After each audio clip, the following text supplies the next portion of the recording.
My name's Phillip Syrios. I'm obviously the third son of Bill Syrios, the brother of Andrew Syrios. I moved out to Kansas City in 2011, a little bit after Andrew did. My focus in the company is property management. I've been the property manager for Stewardship Investments, which is what we're known as in Kansas City. Most of the time we've been out here. I am also involved in the acquisition side and the finance side and things like that. It's nice to have all that working together to kind of understand what their difficulties are, what they need to get accomplished. It's nice to have all those pieces working together. So what I'm going to talk about, we have this little circle thing, all the different aspects of it. I'm going to be talking about the management part. That's what I know. That's my experience. I am not a perfect property manager. I feel like I know a lot. I'm probably not the best one in the room. If you have other questions, you can always ask Deb. She really knows her stuff. But I feel like I have a lot to add, and hopefully you can get something from this too. So let's just get into it. It's going to be about 2 hours. I will say that with property management, we could do this whole 8-hour presentation on property management. It's so critical, and it's probably the #1 place where I see people doing buy and hold investments make a mistake and fail. It always, almost always, points back to they didn't do their property management correctly, and when you don't do your property management correctly, this whole circle breaks down. So first I'm going to talk about just the importance of business management itself. So why is business management important? So you might recognize this guy. He's pretty wealthy. He has a lot of money. His name's Warren Buffett. I don't know if he's ever been the richest person in the world, but he was at least the second richest person for a long time. He owns a company called Berkshire Hathaway. It's basically a holding company for all of his purchases. So he'll go out in the marketplace, he'll find a company like Geico. He actually owns Geico, or I guess he's the major shareholder in Geico. So he bought it back in the 70s, and what he did was he was out looking for companies, and he saw this little insurance company. He liked the insurance market. He knew that niche. And this company was selling for really cheap, and he was like, you know, I think overall this company is worth a lot more than what it's selling for. So if I buy it and then manage it well, it's going to make money over the long run. That's kind of the whole plan. So that kind of sounds a lot like what we do. We buy houses that are undervalued. He buys businesses that are undervalued. Now, why does Geico make money? Well, part of it is because of the marketing that they do. Who knows the Geico Gecko? Who knows the Geico Gecko? Who's ever heard of, you know?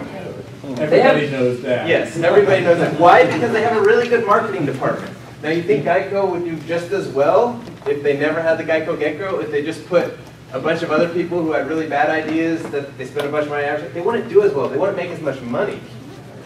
And that's the management of the company makes the company more money. Now, Geico is now worth a lot of money, mainly because it makes a lot of money.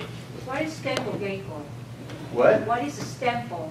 Government Employee Insurance Company is what it is. It's not run by government? No, he owns it. So,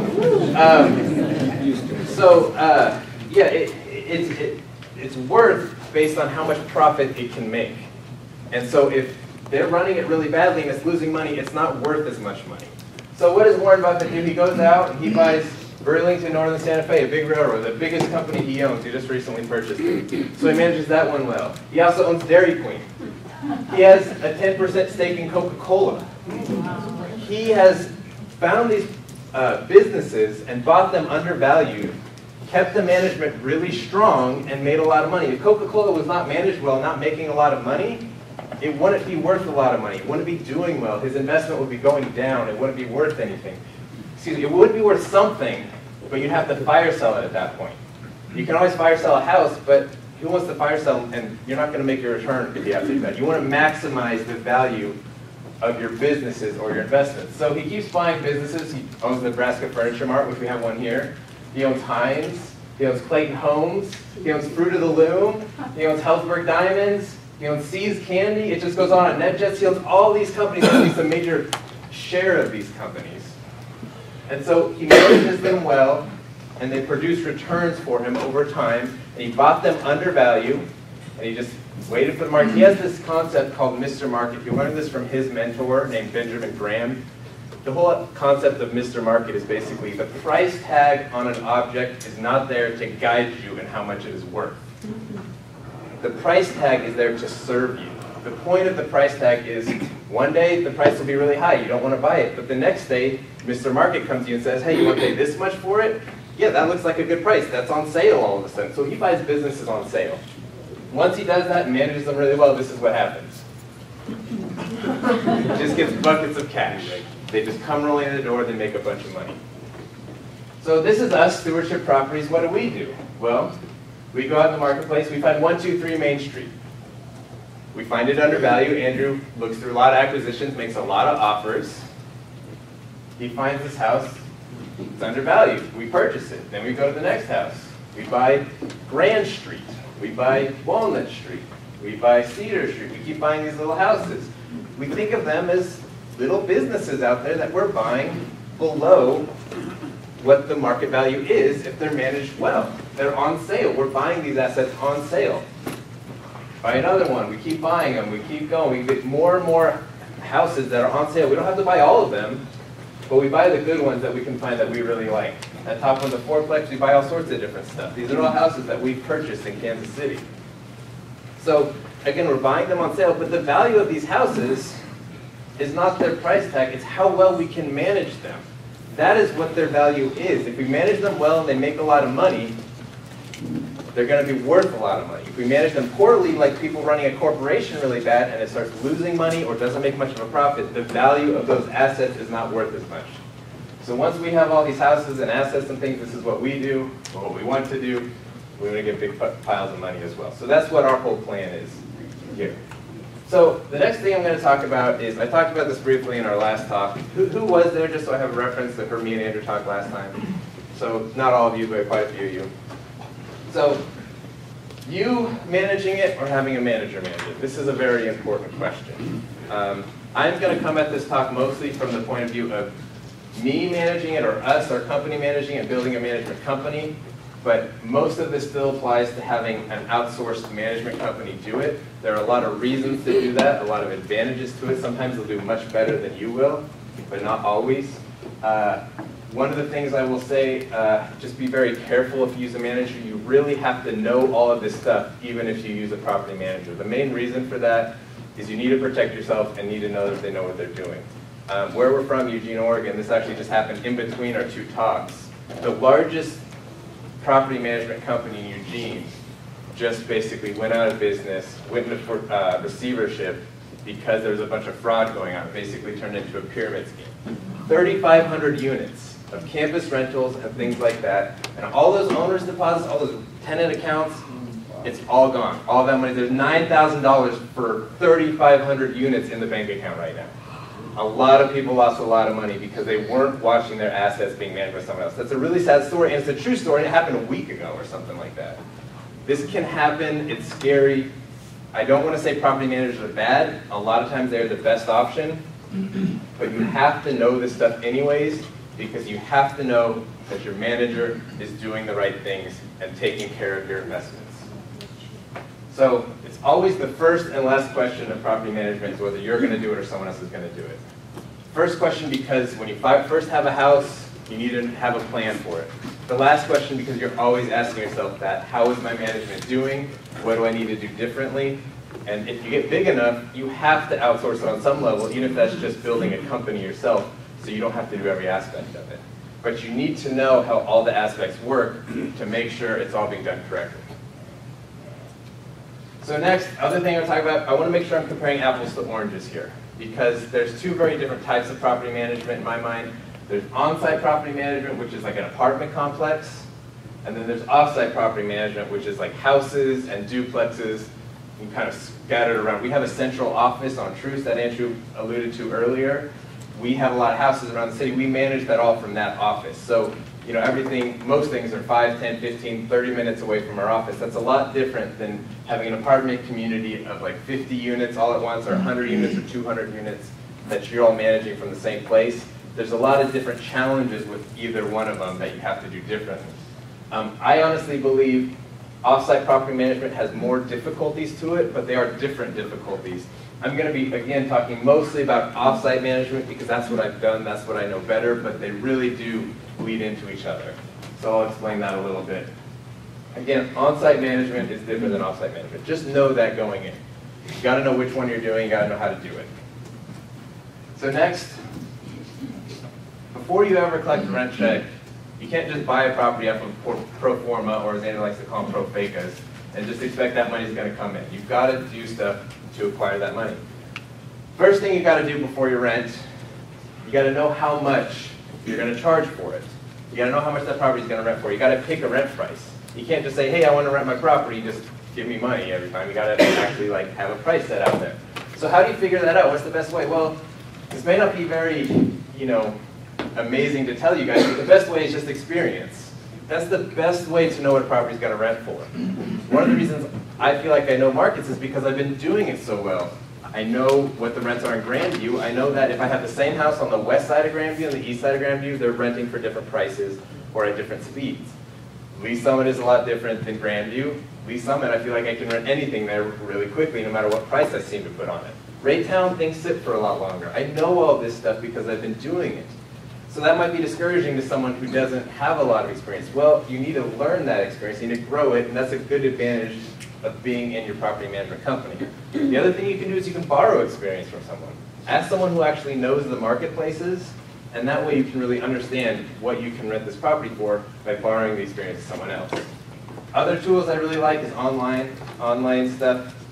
So I'm going to go over different ways to advertise, and I'm going to tell you to advertise on Craigslist and rent links and stuff. And you want to know what your competition is when you're renting a property. So a good way to see what a property is going to rent for is what is the other properties in the neighborhood renting for. Go onto Craigslist, use their map feature. I use a website called HotPads. There's a lot of websites very similar to it. It basically pulls information from other sites and it gives you a lot of rentals. I use these two sites and I look at them and I say, okay, I have this house on 123 Main Street, and I see that 124 Main Street is renting for this amount of money, and it's a very similar house. It gives me an idea. I look at the blog. It's kind of like when Andrew comps a property. I do the same thing for how much a property is going to rent for. Now, in addition to that, a lot of people, what they like to do is they like to drive around the neighborhood and call in for rent signs and stuff. I don't personally recommend that strategy. The biggest reason I don't is because it feels a little bit dishonest to me. I like to be honest in what I do, and if you're calling people saying, hey, how much is it going to rent for, and you're not really interested in that, you're just trying to get information from them, I don't particularly like doing that. A lot of people do it, it's been effective, I've done it before. Also, you don't really know everything. All you know is the statistics. You don't know what the condition of the property is, you don't know the details of everything, you're just going off of kind of what they're saying about it. But then the last thing that I would say when picking rent prices, details really do matter. A 3-2 in Raytown, a 3-bedroom, 2-bath house in Raytown will not rent the same as a 3-bedroom, 2-bath house in Raytown. The reason is because they're different houses. One of them might have 3 bedrooms on one side of the house, and a bathroom, and then a master bedroom with another bathroom and a kitchen. It was all normal. The other one might have, well, the 3 bedrooms over here, and then the kitchen, and then the 2 bedrooms are upstairs, and it's just all funky, and you don't have everything in the right place. Yeah, you can still rent that house, but the demand's going to be less, so your price has to be less. So you've got to take those details into account. Another detail is how the house looks. When you walk into it, is it clean, or is everything fixed? You can rent houses that are not completely fixed up, but you can rent them for more if they present really well. In addition to that, just your company, your brand, how well are you doing? How many people do you have calling you? Those things change what you can rent a property for. Once you have a rental price, you have to do more before you can just slap it on the market and get it rented. You got to make sure you fix everything up. You got to make sure all the details are taken care of. Andrew is very good with his scope of work, but you miss stuff. You don't get everything done. You got to go through it again and make sure all those little things are checked off, because things don't look good when they're not fixed and correct. Now, how do you do this? Well, it's very similar to the rehab thing that Andrew does, but it's called a systems check. And Andrew has some, he's going to pass those around. And what is a systems check? Well, I'll show it up here as well. This is a systems check right here. Very detailed, every room in the house. You go and you check off what's good, what's not, what you have to fix, what's okay. And you got to make sure all these things are in order. I mean, I go so far as if there's a ceiling fan in the living room and 2 light bulbs are on and one of them's missing, I either replace it, or if I can't replace it for some reason, I make sure I mark one of the light bulbs is out. Make sure all the outlet covers look good. You know, make sure there's no stains on the cover. Make sure you have all the door stops in, because that's the thing that's easy to miss. You got to do all these checks, because When someone walks into a property and they see, oh, that light's out, and oh, they're missing a piece of baseboard over there, and you know, the laundry room was all kind of nasty and stuff like that, it builds a sense of mistrust. And it's like, if they're not taking care of the property before I rent it, are they really going to take care of the property after I rent it? And that is what people are really thinking when they're trying to rent from you. So make sure you go through all the stuff. This is very detailed. It goes exterior, you know, paint, siding, roof, fence, chimney, gutters. You get all that stuff. You go garage, kitchen. It keeps going. General interior. You figure out if the heating works, if the cold air works. Now, obviously, you can't figure out if the AC works when it's negative 10 degrees outside, but you do everything you can. You check the living room, go into the basement, the bathroom. It keeps going. I filled out a lot of these, and they take up a lot of my time. Bedroom number 1, bedroom number 2, bathroom number 2. You keep going. Bedroom number 3, bedroom number 4, bathroom number 3. And then laundry room, other rooms, maybe a dining room or a basement living room of some kind. You just got to get this all figured out. You've got to have all your ducks in a row before you rent the property. You can show it before all this stuff is completed. You don't have to have every doorstop in there before the house is completed, but you want to constantly be working on that, and you need all of this done before somebody moves in, or you're going to hurt yourself. So back to things you need to do before you rent. There's one other really important thing to know about before you're renting a property. That's time. Time is always against you when you're trying to rent a property. You always have to be aware of it. Every day you are not renting that property is costing you money. If you have a $1,000 rental, that's $33 every single day that you're missing out on. Just think of somebody taking $33 out of your wallet every single day. That really adds up fast, and it's a huge expense on the potential of your investment. If you don't have any vacancy, obviously, you're going to make more money. It's going to be managed better. Your property and your asset is going to be worth more money to you and to anybody you want to sell it to. Remember, failing to prepare is preparing to fail. So you've got to prepare your rentals correctly. You've got to have a correct rent price. You've got to fix up everything. And you've got to do it in a timely manner and make sure you're aware of how long it's taking. So the next thing to do is advertising. Now, what's the most common type of advertising? What's kind of advertising that's the most common that you would see? Craigslist is very common. Post-Let's is good. What about a sign in the yard? Yeah. Yep. That's everybody. A lot of people tell me, I don't want to buy a property unless I know I can rent it with just a sign in the yard. Because it's that nice of a property, it's going to rent itself. I say never have that philosophy. Never have that philosophy. It is going to cost you money. Now, we also recommend Craigslist and Rent Links, which I'll get into in a second. But the reason why you need to do more than just a sign in the yard is because if that's a sign in the yard, maybe you get someone to call you and they're a good prospect and they rent it for the price you want. Well, that's great. But what if you had 10 people calling you for that? Well, you don't need 10 people to call you to rent your house. You need one person who's going to rent that house. So you have the same amount of supply. Your product is the same. You have one house. You can only rent one house. But if you have 10 people all wanting that same house, your demand has just gone up. This is economics 101. What happens when the demand goes up and the supply stays the same? Price goes up. So maybe that $1,000 rental, now because you have a lot of people wanting it, it's $1,100 all of a sudden. So that's a 10% increase in rent. That's really nice. It's much more than a 10% increase in return. Because remember, that $1,000 is paying all your expenses. That extra $100, there's no expenses on that. That's all profit. That's managing it really well. That just totally changes your return when you can do something like that, when you can increase your rents by that much. So if you list a property for $1,000 and then you get a bunch of responses to it, do you then go? No, we don't change the rent price on people. We don't do that. You can whenever you want, unless a lease is signed, but we don't do that. What we do is we know we have really good advertising and we're going to generate a lot of leads because we have good advertising out there. And because that we know the demand for a property is going to be higher than the person who only has a sign in the yard, meaning we can stamp a higher price on it. So that's how we do that. So I'm just going to say, you need more than a sign in your yard to rent your property for top dollar. If you only have a sign, if you're limited on marketing, you're not going to be able to get your maximized profit. You're not going to manage the company or the house as well. And overall, it's going to be less return and less profitable and not worth as much. So another way to do advertising is branding. Now, what is branding? Well, we have a brand. Our brand is 333 Rent. You ever see that? It's a phone number. You can call it right now. You'll get our voicemail. And It's an easy thing to remember. You know, our residents know it. You know, it's easy to put on a sign and have people call it. It makes sense. Coca-Cola is a brand. They do lots of advertising, so everybody knows Coca-Cola. Geico is a brand now because of their Get-Go and stuff like that. Building a brand is a great way to grow a business. But you might be thinking, well, you know, someone's moving from Iowa. They're going to have no idea who 333 Rent is. That's not going to help me at all. Building that brand it's worthless to me. You know, our reach in Kansas City of people who know 333 Rent is, I'm sure, less than 1% of people in Kansas City. So we don't have thousands of dollars or millions of dollars in marketing to get the brand out there. So what is the value of it? The value of it is your current customers. They know your brand. They've experienced your brand. They have feelings about your brand. And you know what? They have friends. They have family. They have people who are looking for rental properties too. If you build a strong brand with your customers, you can get word of mouth advertising just for free.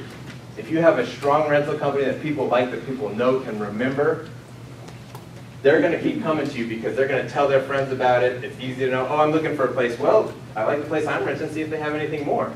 Make sure your residents know you have other places for rent. Give them an incentive. We give people a card whenever they move in saying, hey, resident referral. If you refer someone to us, you get $150 off your rent, and they get $50 off their deposit when they put down a deposit with us. So you can build your brand still, but do it with your current customers, because those are the people who have experience with your brand. They've touched it before.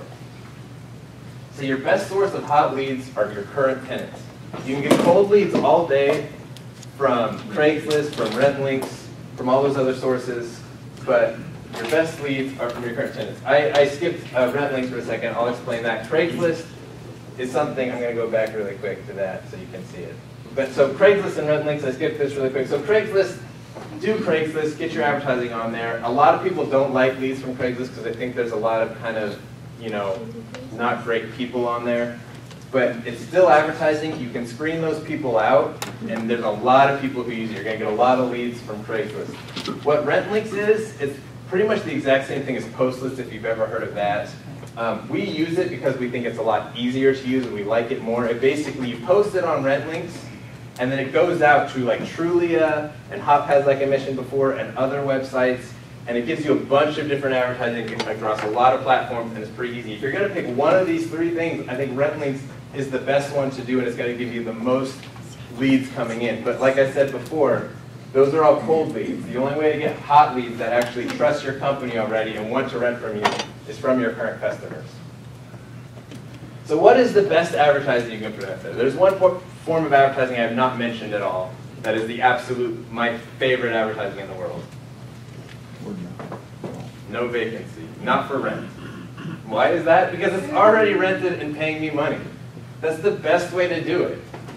If you can keep tenants, the best advertising is to keep your units full, because turnover is a huge expense. What is turnover? This is turnover. It's burning up the cash in your pocket. It's just an expense you don't want to have. So what are the best strategies to, or no, what are the costs of turnover? The first one is vacancy. Again, like I said, every day a $1,000 rental is not rented. It's $33 out of your pocket. If someone's moving out, there's going to be at least some time that they have to move in. Think about all the things you have to do when you have to re-rent the property. You got to move the person out first of all. You got to make sure they get out on that date. You got to go there. You got to do a systems check and make sure all those things get fixed. You got to get the cleaners in there. Then you got to get the advertising up. You got to get the sign out in the yard. You've got to, get the person to call you. They got to go see the property. They have to apply to the property. You have to process that application. They got to put down the deposit. They got to sign the leasing. That's all going to take time. Every single time you have a vacancy, and that's going to cost you money. On top of that, there's repairs that need to be made. Now, the deposit that you get is supposed to cover those repairs. Who has ever had a deposit not cover the repairs? Probably a lot of people in here. I've had, repairs go to thousands and thousands of dollars, and yeah, you can charge that to the tenant, but you're going to get pennies on that dollar if you ever get anything from it.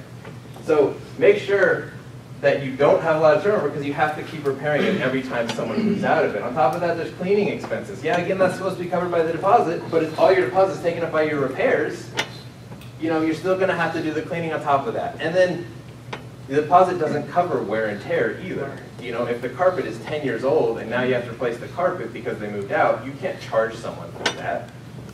So you're going to have general just expenses of people moving out and having to fix general wear and tear stuff as well. Last one is just your time and energy. Those things are valuable.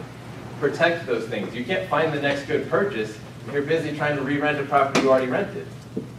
You know, you can't fix up anything if you're trying to advertise it or do a showing and stuff like that. It takes up your time and energy every time you have vacancy. If you have less vacancies, you can focus your energy on those ones. So every time you have to have a vacancy, it's going to take up your time and energy, and you want to prevent that as much as possible. So how do you do that? Well, I'll say turnover will be your biggest expense in property management, period. It'll always cost you more than any other thing.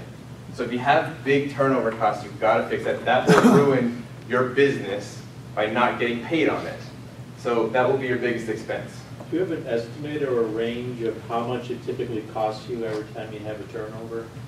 I'll put it this way, $0 to like $10,000. That's the range. It totally depends on the tenant and how they treat the property. There are so many variables in that, I hesitate to even really give any sort of range. It's so dependent on who you put in there, how they treated the property, how you did everything, just who that individual. There really is no way to gauge it. Typically, if you're doing things right, the deposit will cover everything except general wear and tear.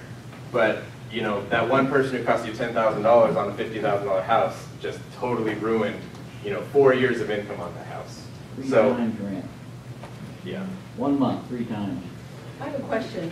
We're really new in this, and we found that we end up having to, if they sign the year lease, it's a good lease, and then at the end of the lease, they're really ready to go. Mm-hmm. Is there something about when you're selecting tenants and finding the right tenants that are going to stay there long term? There are some things you can do to do that. We don't do a ton of that. Usually the way to do that is to target market your tenants in terms of the types of people, types of locations, and things like that. One trick, I've heard Jeffrey Taylor's talked about this, when they have an application, he puts on the application, how long are you intending to live at this property?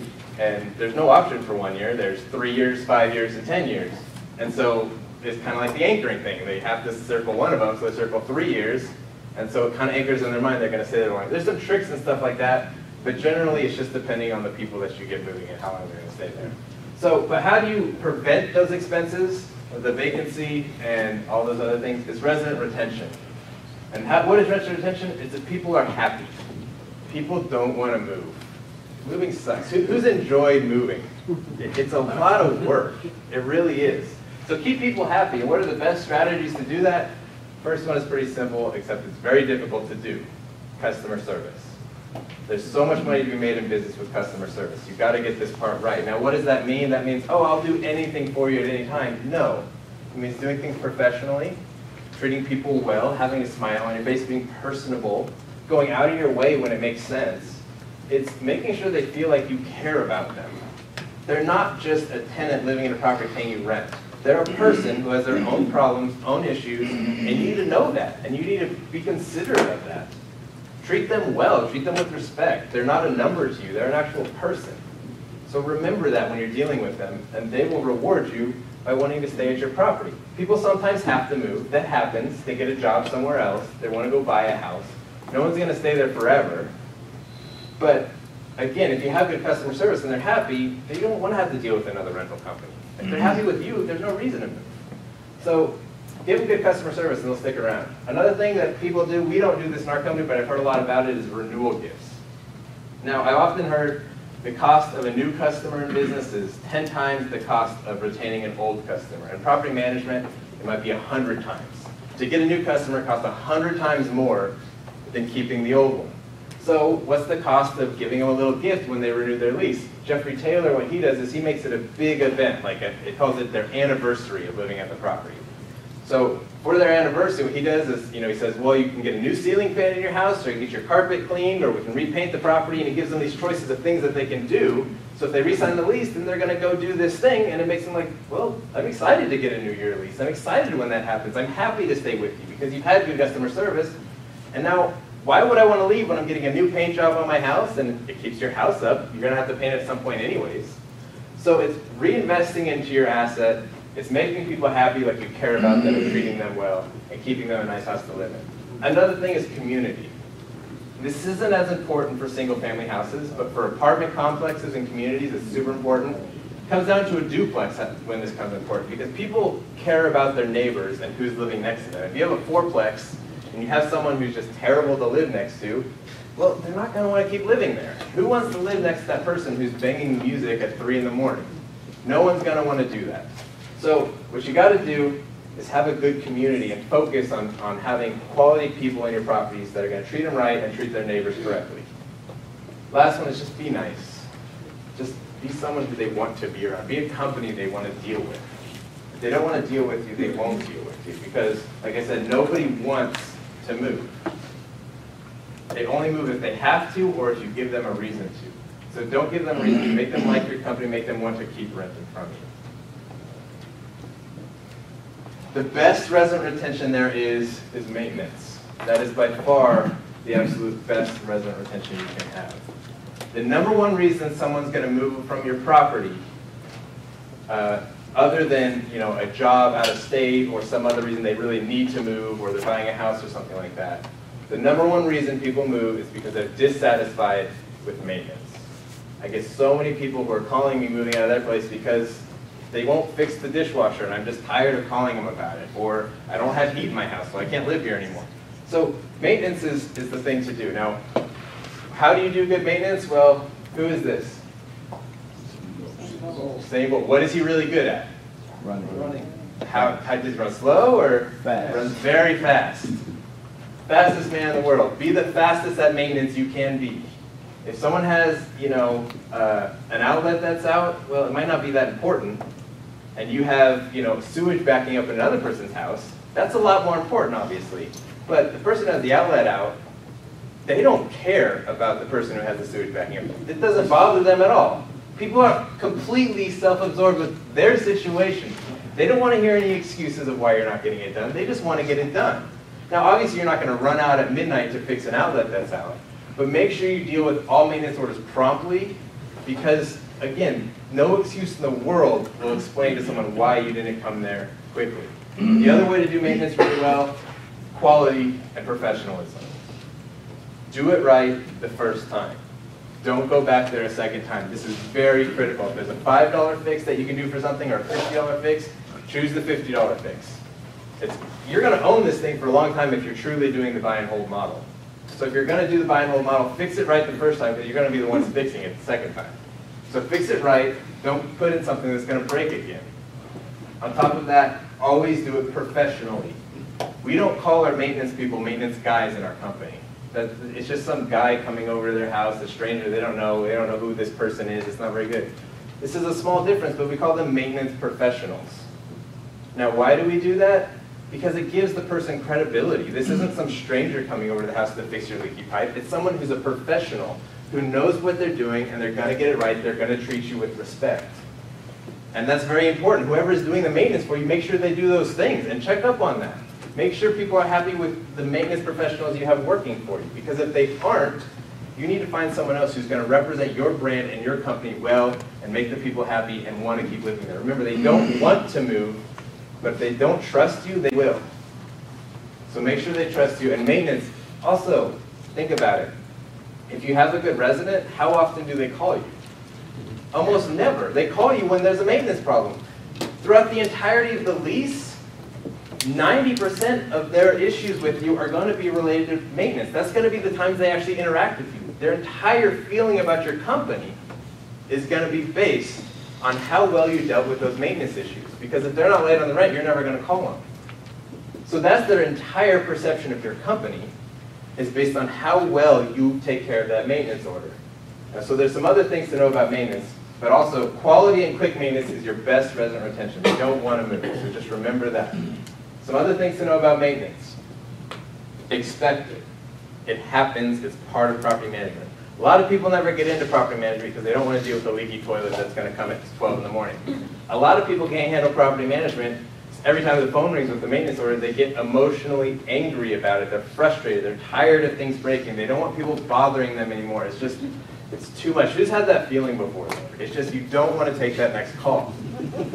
Who wants, it's just a pain. How do you deal with that? You have to expect it.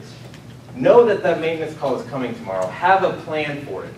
Expect it to happen. Know who's going to go out there if it's going to happen. Know who to call. That call's coming. It just hasn't come yet. You can predict the future with maintenance. It's always there. If you expect it, you won't get angry about it. You won't get frustrated. You won't get tired. And if you're not frustrated and tired, you'll be nice, and your residents will like working with you, and they'll enjoy the experience and want to keep renting from you. But if you're tired and frustrated, it's all going to break down because you didn't expect it coming. If you know it's coming and you're prepared for it, you'll deal with it much better. Also, don't be a doormat. That outlet that's out, don't go out and fix that midnight just because they're yelling at you. You have to be strict with people about what you're going to do and what you're not going to do. So, a funny story out in Lease Summit, we had a really nice house. We completely fixed it up. We did a good scope on it. It was all ready to go, and the person moved into it. We completely redid one of the bathrooms. And a couple months after the person moved in, they say, you know what, my toilet doesn't work. I'm like, that's kind of strange. I would think a brand new toilet would keep working, but we'll go out there and figure it out. Our maintenance professional goes out there and looks at the toilet and says, well, it works. The water's flushing, see? And she says, no, the water's not flushing from the back. It's flushing around the whole bowl. Yeah, it's flushing the water. It's like, no, but it has to flush from the back. Those are the toilets I like. It's like, no. So, and she said, I'm not okay with this toilet. I need a toilet. And we just said, no. You're not getting a new toilet when it's perfectly fine. You can't just go to the whims of everything someone wants. If you do that, they're going to expect more the next time. We've also had people call us in the middle of the night saying, hey, my dishwasher is leaking water all over the place. We need to get someone out here to fix it. Our guy goes out there, he looks at the dishwasher, there's water in the dishwasher, but it's just sitting there and it's just not working. Well, yeah, they just wanted their dishwasher fixed so they could do the dishes for the morning. Like, we're not here to serve every little issue that you have. We'll go fix the dishwasher, but we're going to do it at an appropriate time to do so. So we put in our lease, if we have to go out there for an unnecessary reason and you force us to do that because you're complaining or lying to us about it, we charge your account $100 because we're not going to bend to any will that you have. We're going to take care of any major problem that you have. We're going to fix everything well, do it professionally and do it quickly, but we're not just going to do whatever you want. We're not going to build you a new house just because you want a new house. That's going to get really expensive for us. Another thing is be true to your word. Residents will remember every little thing that you say and they will embellish it and stick you to it. If you say, you know what, I'm going to be there in 2 days and you're there in 3, they're going to be pretty mad at you. So if you're going to say something, stick to it. Also, don't bind yourself to something. Say, we'll get there as soon as we can. Don't say, I'll be there by the end of the week, because you don't know what's going to happen. If you say by the end of the week, they're going to say you're supposed to be there last week. So say what you're actually going to be able to accomplish. Do not embellish it. Do not say, oh, they're really mad at me. I'm going to make it easy by saying, I know someone's going to be there tomorrow. Don't promise them that, because they will hold you to that. You have to be strong-willed in that sense to not bend to just their emotions. You have to be able to say what's true and then deal with it and follow through. The last thing is sell a quality product. Now, one of the reasons we don't manage in some of the lower end areas of town is because we don't skimp on our maintenance and rehabs. We do them nice and we do them professionally, we do them well. We give people a nice product. You can give people a nice product in the lower end areas of town and you'll find really good people who will rent it and pay you rent on time. That is possible. But it is also much more difficult, and the costs, like Andrew always said, are the same in the middle of Kansas City as they are in Overland Park to fix a broken toilet or something like that. The costs are the same. So we want to be able to provide a quality product, so we budget that into our maintenance costs, and we expect it, and so we make sure we can provide that quality product. We're going to do that nice fix. We're going to make sure that things are up to date and working correctly. We're not going to just jimmy rig something so that it technically has worked and they can't sue us for it. Doing maintenance well and correctly the first time will save you money.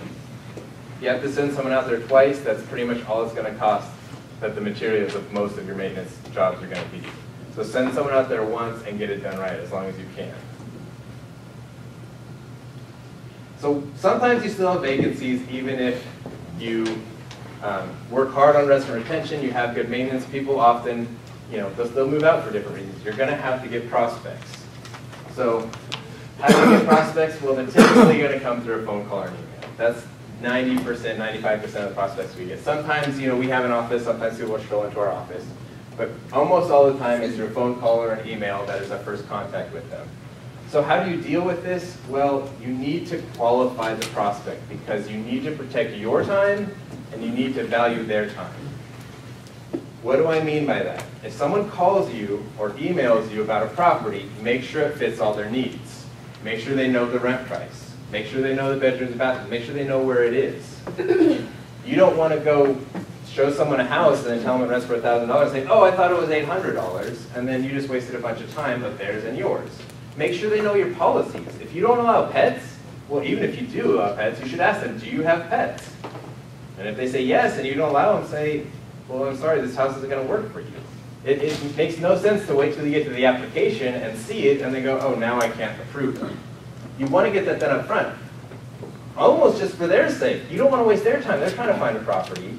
You don't want to waste their time. You want to be courteous to them. And then you don't want to go out and show someone a property or pay someone to go show a property when it's not worth your time or your employees' time. You want to make sure you do that. Other ways to make sure prospects are going to fit your house is go over a lot of your qualifications with them. If you do not allow evictions, straight up ask them, do you have any evictions on your background report? Because we will not allow those in our properties. Be nice about it. Don't assume anything. But you want to ask them, if they're not going to qualify, why should they pay you an application fee just to find that out? Say, I'm sorry, but if we get an eviction on your background report, it's going to automatically come back denied. I don't think it's worth your time or your money to apply with us. Big caveat here. Do not say don't apply or you cannot apply. That would be considered illegal under fair housing. Never tell someone they cannot apply. They can always apply. Just tell them it's probably not worth it. I would recommend against it. So let them apply if they really want to, but tell them I don't think it's worth your time and effort. And almost every single time they'll say, yeah, I don't want to apply to someone who I know is going to reject me. Ask them about their criminal background, what kind of criminal, and kind of get a sense of where they're at. Look at when they're moving in. If they're trying to move in 6 months from now, there's no reason to show it to them that day. Say, call me back because the property's probably going to be rented by then.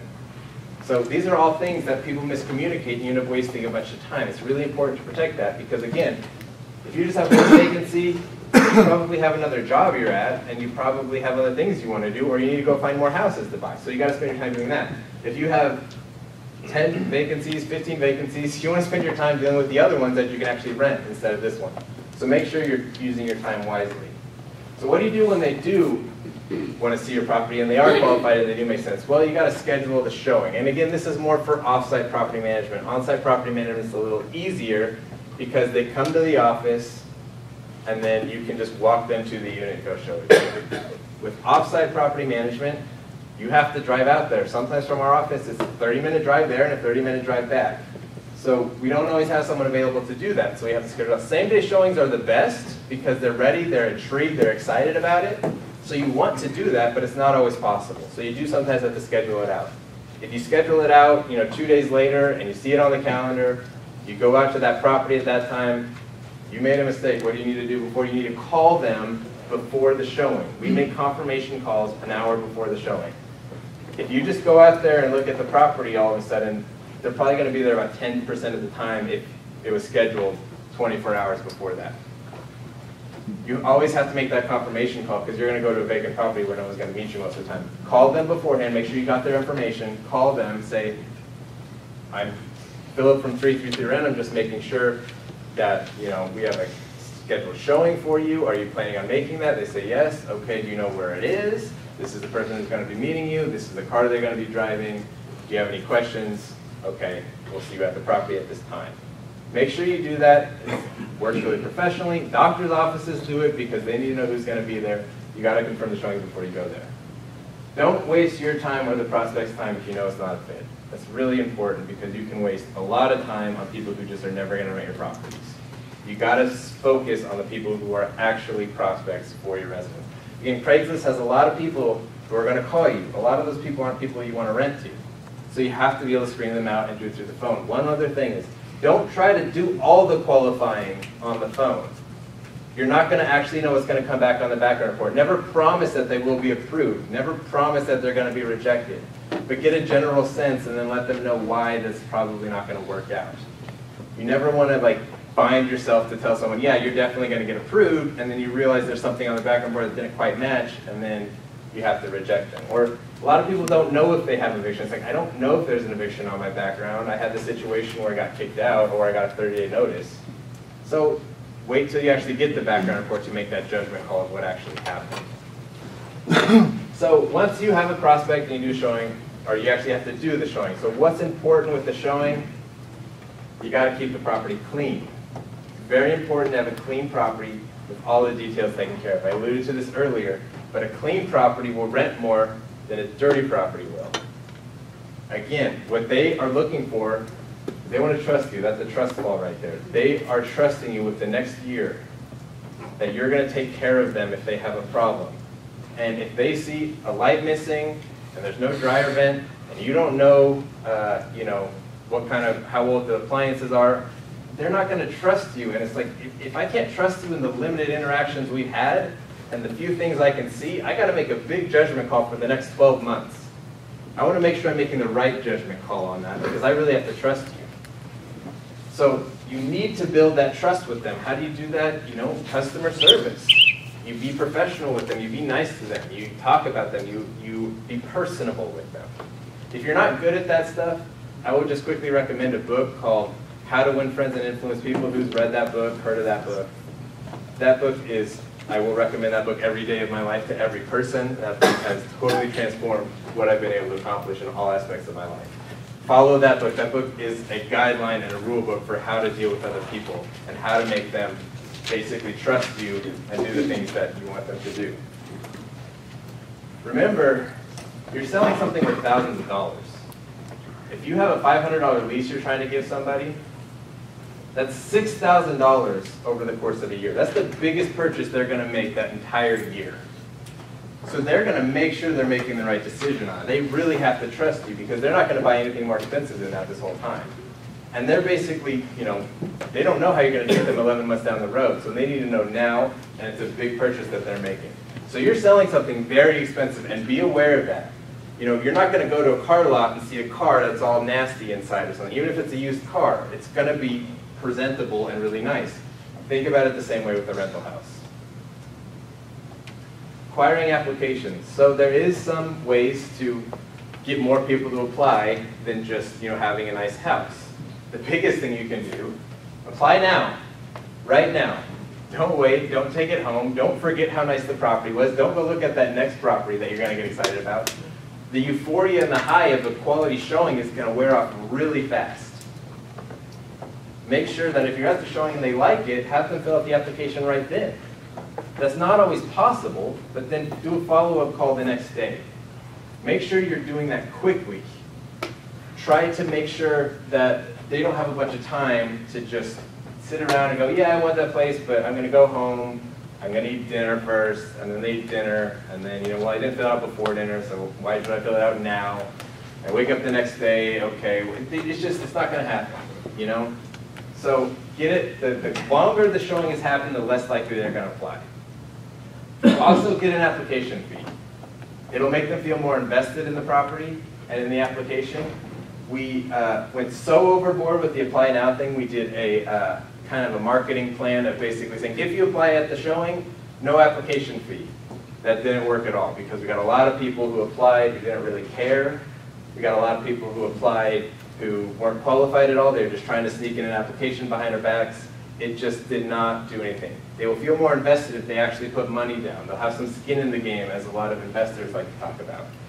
So make them invest in it by putting an application fee. Our application fee is actually very small. We have a $25 application fee. Our processing costs are higher than that. Our processing costs, we use AAA screening for our processing. It costs us $35 per person and $45 per married couple. So our application fee doesn't cover that. We consider that a marketing expense right there to get people to apply more, but they do need to put something down. They need to actually care about putting the application and not waste their time and energy and our money. And again, I'm going to reiterate, apply now, not later. Do everything you can to get them to apply now. There's a lot of tricks in the trade that you can do. Never pressure someone into applying if they don't actually want the property. Never say you need to apply now, but coerce them as much as you can and put it into their benefit. Be nice about it. Influence. Coercion or influence? Influence, that would be a better word. Encourage them. Yes, to do it now and not later, because The longer it takes, the less likely they're going to do it. So processing application. Okay, I'm going to stop right here for a second. This is what you need to know, because this will determine your success here in buy and hold real estate. You need to get the right person in the property. What is the first thing to know about processing applications? You need to know about fair housing. It is real. It is something you have to take into consideration whenever you're processing an application. What is fair housing? Fair housing basically means you cannot discriminate against the 7 protected classes. Some of those classes are race, gender, familial status, ethnicity, things of that nature. You cannot discriminate against those. That sounds pretty easy to do, but really you have to be able to prove that you're not discriminating against those people. And the only way you can prove that is by treating everybody the same. If you treat one person different than you treated another person, fair housing can look at that and say, well, you treated this person differently because you were discriminating against this other person. That might not be true at all, and it might not be a protected class that you're discriminating against, but you have to be able to prove that, and the only way to prove that is to have all your documentation there and to be able to treat everybody the same. The other thing to know about processing applications, you guys got a big pen, it's a big application, it's a lot of work. You've got to actually spend time on it and effort on it and know what you're doing. It's not just, it doesn't just happen on its own. We outsourced our screening because we want it to be done well by a professional company. We use AAA screening, we've been very happy with them. We pay as much as they let us pay because we know this is going to determine how well we do. So what do you need to do with processing applications? First thing you need to look at is evictions. An eviction on a background report is the biggest red flag you can see. In my personal opinion. Maybe not everybody agrees with me. But I think, I see an eviction on there, that's just a giant red flag right there. I will just not accept an eviction in the last 10 years, period. If you have an eviction in the last 10 years, you will not be approved into my property. You'll not be renting from us. Beyond that, I might make some exceptions based on the circumstances, but I still really don't want to see it. If I see 2, no, I'm not going to do it. Some people will be in situations where they got an eviction on the record. I know one lady, this was a very unfortunate situation for her, but what happened was she was going to move into a property with her boyfriend.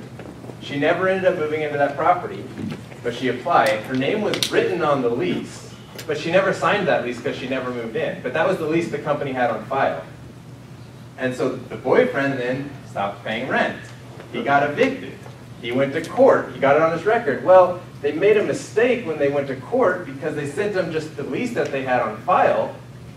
That lease had her name on it. When she never lived at the property, she never signed the lease. She never knew the person was getting evicted, and she got it on her background report. And she's going to come to me, and you know what I'm going to say? I'm going to say, I'm very sorry, but the eviction's on your record. I can't do anything about it unless it's not there. The reason I'm going to do that is because we need to protect our company, and we need to treat everybody the same. If she can get that off of her background report, great. But if she's not going to, I'm not going to rent to it, because too many chances she's lying to me, or she's trying to coerce me into renting the property to her when I shouldn't. Evictions in Jackson County are difficult. Who's gone through an eviction here? It takes time, it takes money, it takes energy. There's so many ways for a resident to prevent an eviction. If they're willing to go through that process, I don't really want to deal with them, because it means they probably were difficult to deal with, or they weren't proactive in the situation. Now, dismissed evictions are a little bit different. Sometimes I will be okay with a dismissed eviction, but I still don't want to see it. I consider that a yellow flag. A bunch of dismissed evictions meant they kept getting close and somehow were able to figure it out. I don't like that either. A lot of people say, well, what if they pay off the previous landlord and make it right with them? I say no. No way. Because all I'm doing in that situation is saying, you got to go make it right with the other person, but then if you screw me over, you're not the kind of person who's going to come back to me. And now all I've done is now they have less money to pay me rent. So why would I say, yeah, go pay them off and now rent for me when you're really just the same person, only doing something because I'm telling you to? I have no guarantee the next property manager is going to tell them the same thing to pay me off. So that's no good in my opinion. If they're in eviction, I'm sorry, that's just, it's not okay in my book. Next thing is criminal background. I do the same thing with felonies as I do with evictions, no felonies in the last 10 years. I do make one exception for that. DWIs or DUIs, they are serious offenses. I don't take them lightly, but I don't see that as impeding them into being able to fulfill their lease. So I often will make exceptions for only that type of felony. If they have more than one of those, I often will not accept them, because if they get another one and they go to jail, well, they can't really fulfill leases if they're in jail very well. So that's the only exception I will typically make with felonies. Over 10 years old, sometimes we can make exceptions for that too, but it's rare. Drug charges, I don't like that. The only drug charge I look at lightly is marijuana. Anything else, no drug charges. I don't want it. Sometimes if it's 20 years old or something like that, we can let it go. But typically, if they have drug charges, it's a no. Burglary, other things like that, those don't look good, especially in the apartment community. You don't want to put someone who's had burglary on their background next to a bunch of people who you care about. So, Or sex crimes. yeah, or sex crimes, or one thing that we just do not allow, period, any violent felonies, instant denial, no matter what it is. I don't care. If it's a violent felony, we have maintenance professionals, leasing agents, people in the office that they have to deal with. If they have a history of a violent felony, it's just a risk I don't want to take into account. Remember, when you're processing applications, it's all odds. The perfect application, the perfect applicant will not perform on every single lease. Maybe they will 95% of the time. But that's pretty good. You're going to get a pretty good return if you get it right 95% of the time. Someone who has a lot of red flags, it doesn't mean they're not going to do bad on the lease, it doesn't mean they're not going to perform on the lease, but maybe you have a 10% chance. So you're not going to perform very well, and it's an odds thing. You want to get the best odds. May the odds forever be in your favor, as they say in the Hunger Games. So this is how you make the odds in your favor. Do you Next keep thing- in your office like a written list of these are what we accept and don't accept and which ones are negotiable? We have a basic policy, yes, of what things we do. The one thing I will add to that is you can never have a perfect list that will describe every situation. Because maybe you have 3 roommates who are trying to live in a house together, and one of them has a rental reference, one of them makes a bunch of money, one of them doesn't have a job, one of them, you know. It never matches in this perfect little box. You know, one has a credit score of this, it never matches so well. You can have a list of things that are just going to deny people, and you can have a list of things that if they have so many of these things, they get denied, things like that. But never try to fit everybody into a little box, because it is kind of impossible to do that. You're always going to have an exception to any rule that you make. So that's why it is work. You got to process it, but you need to have those qualifications down because you have to follow fair housing. You have to give reasons, and you have to give reasons why you deny somebody. And you have to have those reasons match every single time. If someone got approved and then someone got denied, but one person was approved with something on the record that you denied someone else for, that's technically a violation against fair housing. You might not be discriminating against a protected class, but you can't prove that you're not doing that. Now, one more thing about fair housing. I've heard a lot of horror stories of people who are not trying to discriminate get sued for a bunch of money. I've never actually seen any of those horror stories happen before. I think they can be overblown at times. You don't have to be paranoid about it. You just have to be smart and protect yourself and do things the right way. Don't discriminate. If you don't discriminate, I've never seen someone really get hammered hard by fair housing before. It probably has happened, but I've never seen it. So just follow the spirit of fair housing and do things correctly, have records, and I would hope you would be okay. The next thing we look at for processing applications is a rental reference. This one's tricky because some people might have great rental references, but they can't get it to you. Well, that's not a rental reference. I don't care what you say you've done or what you say that your landlord won't give you a reference because they don't want you to move. If you don't have it, you don't have it. Sometimes we can get around this with a cosigner. You know, if it's a young person who doesn't have a rental reference, they have a parent. Like this is what we did in Eugene and why we thought our rentals in Kansas City would work so well. Everybody in Eugene had parents who made lots and lots and lots of money. So if the student didn't pay for someone, we could just tell dad, Dr. Dad, hey, you know, your son hasn't paid any money and we're going to sue you if you don't pay, and they have a bunch of money so we can get that money. So you get a cosigner to kind of prevent that issue, but a lot of people don't want cosigners. Occasionally we will also have situations where last month's rent is appropriate. I had one resident recently who moved into a house in Lease Summit, and she had a 760 credit score, nothing on her background. She made like 6 times the monthly rent and income, so she was really well qualified.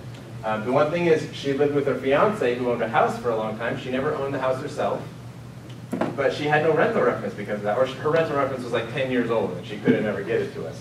So I said, okay, you are so qualified in every other way, you're not going to ask your parents for a cosigner because you're in your mid-30s at this point, so why don't we do first and last month's rent? Now, a lot of people are going to balk at that anyways, but again, if you don't have a rental reference, you don't have a rental reference. You need to have that. We require 1 year at least of quality rental history I want to do more, I would just restrict everybody who could rent from us if I did that. You have to make some concessions with processing an application, because if you only look for the perfect resident, you're not going to find anybody. Nobody's perfect. So also, in lower end areas, you have to have more concessions with things. But this is going to determine how well your rentals perform, is who you put in there. You can't change people. You can't change their behavior. So you've got to give yourself the best odds, even in the lower end areas. Some of the other things we do. Employment and income, you have to verify it. We require 3 times the monthly rent in income per month, and we have to have that verifiable. If it's under the table, it doesn't count as income. If you refuse to give us pay stubs for some reason, it doesn't count as income. We had one person who was co-signing for somebody else, and they apparently made millions of dollars. Okay, that's great. But he refused to give us any way to prove he's making those millions of dollars. He said, I can't give you my tax returns because my business partners, I don't want to jeopardize their information. Well, I'm not going to just go off of your word here. I don't know that you make millions of dollars. I don't care what kind of car you drive. If you can't prove it to us, it doesn't count. You've got to make sure that's true. The last thing I look at is credit. Credit is a little tricky because a lot of good renters have bad credit scores. This is what I say about credit, is often a tiebreaker for me. The reason I say that is because, again, there are good people with bad credit scores. What a credit score tells me is how much they care about their credit score. That's all it is. Credit scores are the most ridiculous things in the world. I know people who are multimillionaires who have bad credit scores. I know people who make $10 an hour who have 780s credit scores. So is that really going to determine if they're going to fulfill a lease? No, it determines how much they care about their credit. But if they care about their credit, they're going to care about their background and getting evicted and having a judgment against them. So if they care about that kind of thing, they're going to follow your rules and stick to it. If they don't care about it and you say, well, I'm going to get a judgment against you for your money if you don't pay these late fees, they're going to be like, I don't really care. My credit's bad anyways. It doesn't matter. I'm just going to go to Iowa and you can't find me and then I never have to pay it. Sorry. But if you have someone who has a good credit score, if they care about it, they're going to try to make it right with you. Another thing about this stuff, I often have questions on the application that say, have you ever been evicted? Have you ever had a felony or things like that? I check that against their background report. If they lie, I don't like seeing that. I don't want somebody who's going to lie to me about anything. One caveat with that is sometimes people don't know if they have an eviction on their background report. So they might say they don't, or they do, and it's just because they didn't know about it. But again, if I see they have a felony, and they say I didn't have a felony, well, you're obviously lying about that, so no, it's not going to work out, period. I don't want a liar. That's another thing. Another thing is, if they have a bunch of misdemeanors or something like that, that usually will not deny them. If they have too many, though, it means they don't respect authority and they're not going to follow the law. Yeah, okay, they have public intoxication or something like that, or something other silly that's, misdemeanor. I don't like seeing a lot of those because they don't respect authority, and in this situation, I'm the law. I am the authority, I have the lease. You have to follow the rules of that lease. And so if they're not going to respect the government, so they're not going to respect me. So I want to pay attention to that. Last thing I would say is it's better to have no tenant than a bad tenant. Well, There's fewer things I can say more true than that. A bad tenant will cost you so much headache, money, time, just your life. It'll just suck the life out of you having bad residents. It's better to have nobody in there than somebody. You have to make some concessions. Nobody's perfect. But figure this part of your company out as soon as possible and do it right every time, because this will determine your success. This part will determine your success. Now, once you've processed the application and they have been approved, you have to get the deposit. So what's the thing about a deposit? Well, don't stop renting your property until you have one. That's one thing I will say. If someone's applied for you and it's optimistic, don't tell the next person, sorry, it's already taken, because it's not taken yet. You don't know if they're actually going to take it or not. Keep renting it as if nobody has seen it before. Don't lie to people. Don't tell them, oh, you're definitely going to get it, or you're first in line, or things like that. You don't have to tell people if there's already an application, because if someone really loves the house, in some ways you're doing them a disservice to say, sorry, someone's already going to get this place. The reason you're doing that is if they don't get it, and this is the perfect house for them, you want to make sure they try to get it. Also, if the other person who you're processing currently is lingering with their references, they can't get you their rental reference back or their employment verification. Sometimes that can take a long time. And some residents will just move on if it takes too long. So you got to make sure this whole process is quick enough. You got to do it right, but you got to do it quick. But if, if one person's kind of lollygagging about getting their references to AAA for us, and someone else applies and they get it done quickly because they really want the property, well, I'm going to rent it to this person because they applied and they got it. It's not first to apply who gets the property. It's the first to be approved and put down a deposit who gets the property. That way you don't miss out on someone who might want it down the road just because you're waiting on this other person. It also, make it a race. Get your references in. Get this all figured out. Get your deposit into me so that you have this property held. There's only one house in the world like this house. You want it, make sure you get it if you want it. Well, do you take a deposit with the app then? No, because they have to be approved. We do not take a deposit until they are approved. Okay. I do. You can do that. Some people do that. We choose not to. I don't think there's a huge disadvantage or anything between the two. The main reason is I don't want to take a deposit with someone who has not been approved and then gets denied, and then I have to give them their money back, and then now I have to start showing it again. So I just do the whole process until that deposit comes in. There's cost and benefit to both. That's just how we've chosen to do it. The next thing though is, this is moving. It's hard. It sucks. It's a difficult process for the person who's moving, and realize that. Know that they're having to do a lot of work to move, and try to make it easier on them. It's a difficult process. We have to go through all the steps. So you got to schedule. They have to give a 30-day notice to their previous landlord if they're doing it right. They're the type of person you want. So we got to get the deposit. They got to give 30 notice. They want to know where they're going to move. So one of the things we do when someone puts down a deposit, we hold the house for them. We don't just say, when you put down a deposit, you have to start paying rent. We hold the house for them for a couple of weeks. We currently do 3 weeks. We're probably going to move that down to 2 because 3 is a little bit too long, because you don't get rent for those 3 weeks. Now, if they choose to not sign the lease after they put down a deposit, the deposit is not refundable at that point.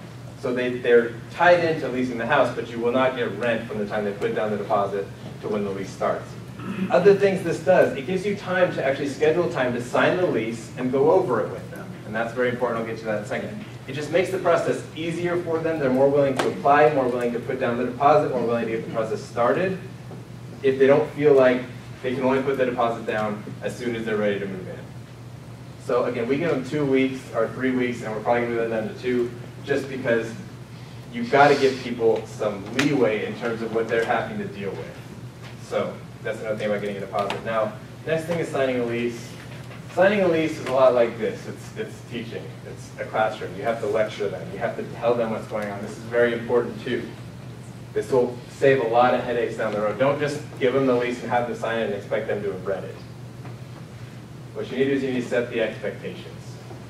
Tell them what is in the lease.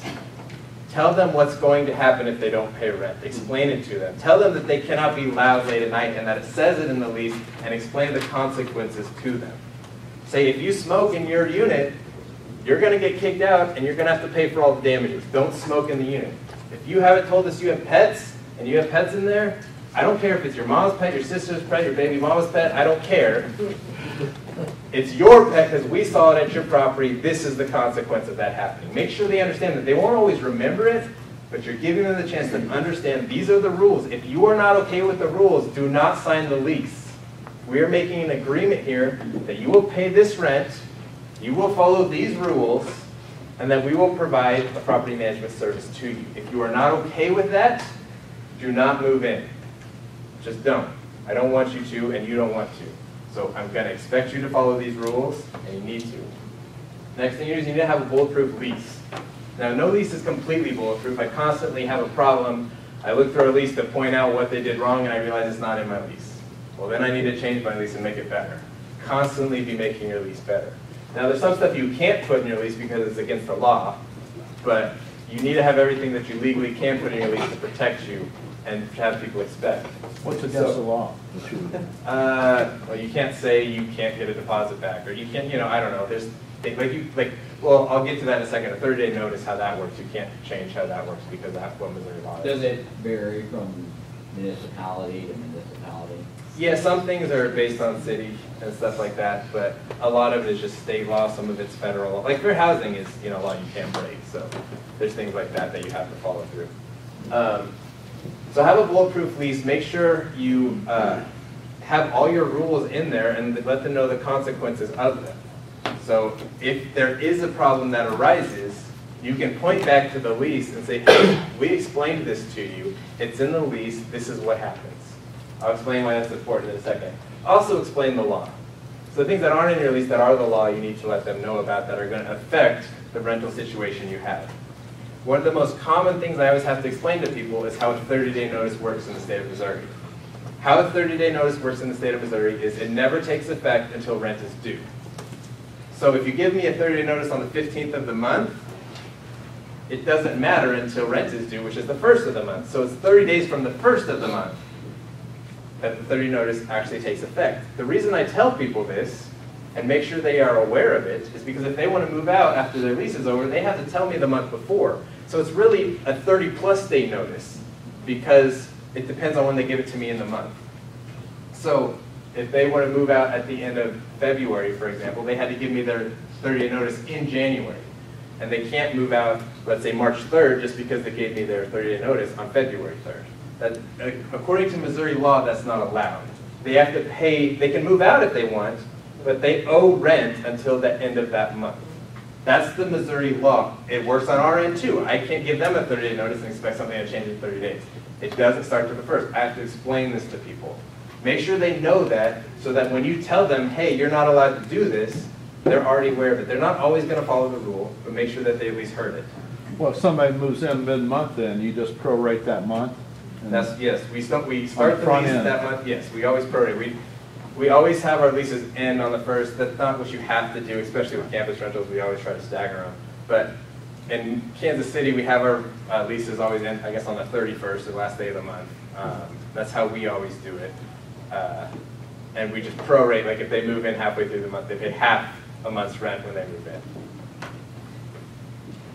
Last thing is emphasize. Emphasize the parts that are really important. We actually have parts in our lease that they have to initial next to that are really important, such as when a late fee is due. It's due on the 5th, or it gets put on their account on the 5th. That means when the clock says 12:01 and that calendar says 5, the late fee has already hit their account, and we're not going to get rid of that. And they have to initial that so that they know they did that. So if they come back to me and say, hey, you know, it was the 4th of July, how did you really expect me to come in here and pay on the 4th of July? It's now the 5th. You were closed yesterday. Well, it says in the lease, you initialed it, late fee is charged. If I waive it for you, I have to waive it for everybody. That's fair housing. That's what you have to do. If you get rid of one late fee, you're supposed to get rid of them all.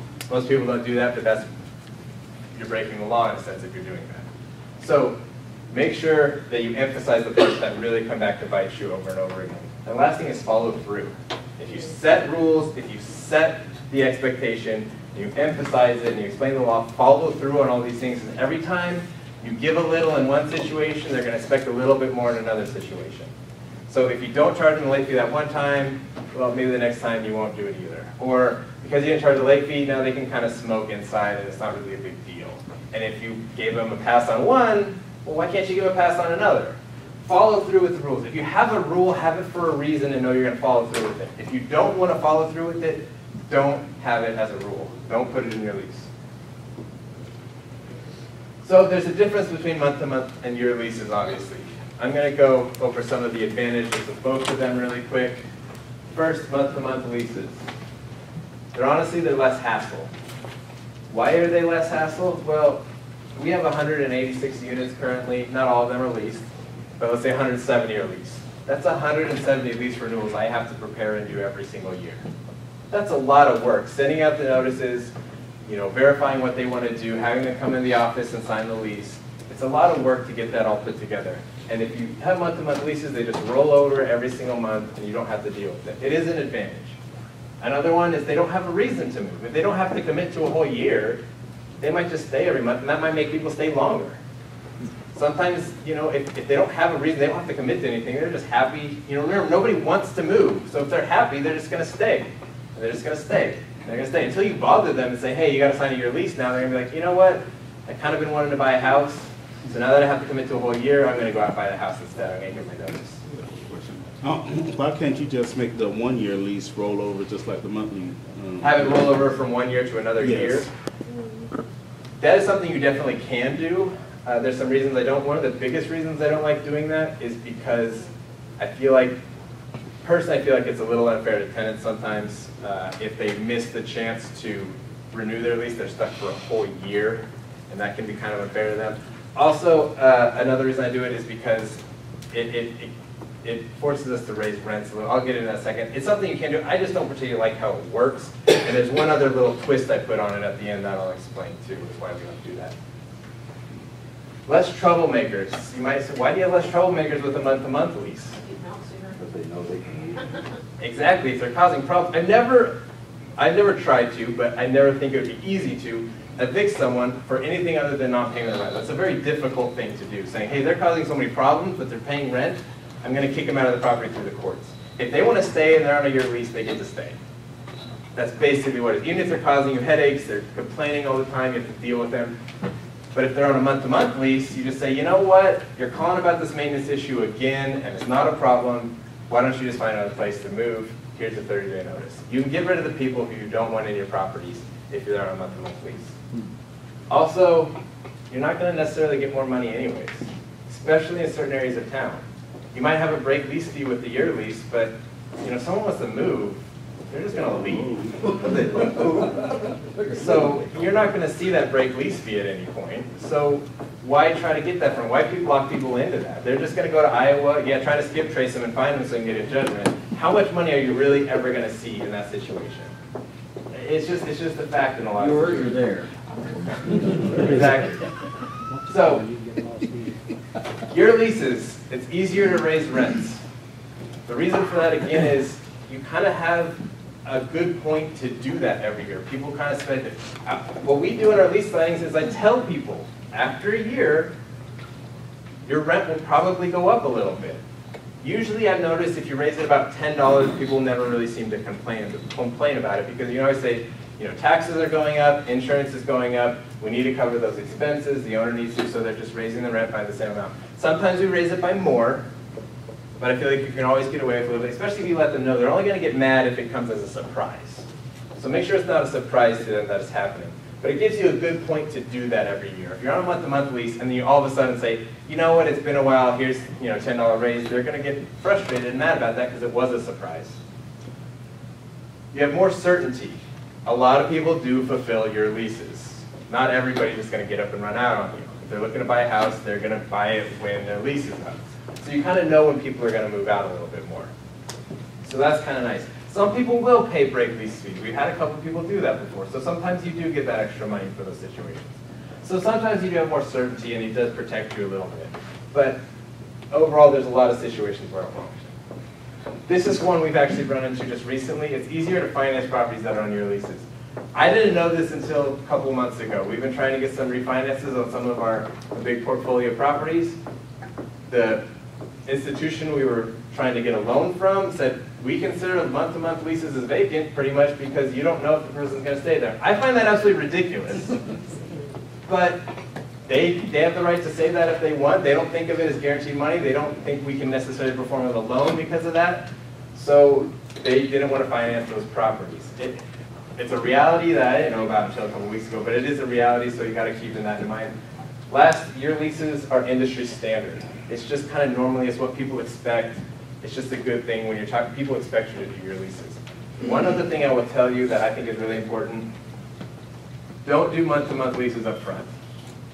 Now, why shouldn't you do them up front? Well, because most people don't. If you're the only one offering month-to-month leases, the people who are looking for a place for 3 months or 6 months, they find you, well, they're going to lease from you, but then they're going to move out again. And what did I say about turnover? It's your biggest expense in property management. So if turnover is your biggest expense, you want to minimize that. And if you're catering to month-to-month leases, then a lot of people are going to be moving in and moving out pretty quickly, and you don't want that. You want to have people commit to at least a year. It kind of goes back to your question of how do you commit people longer.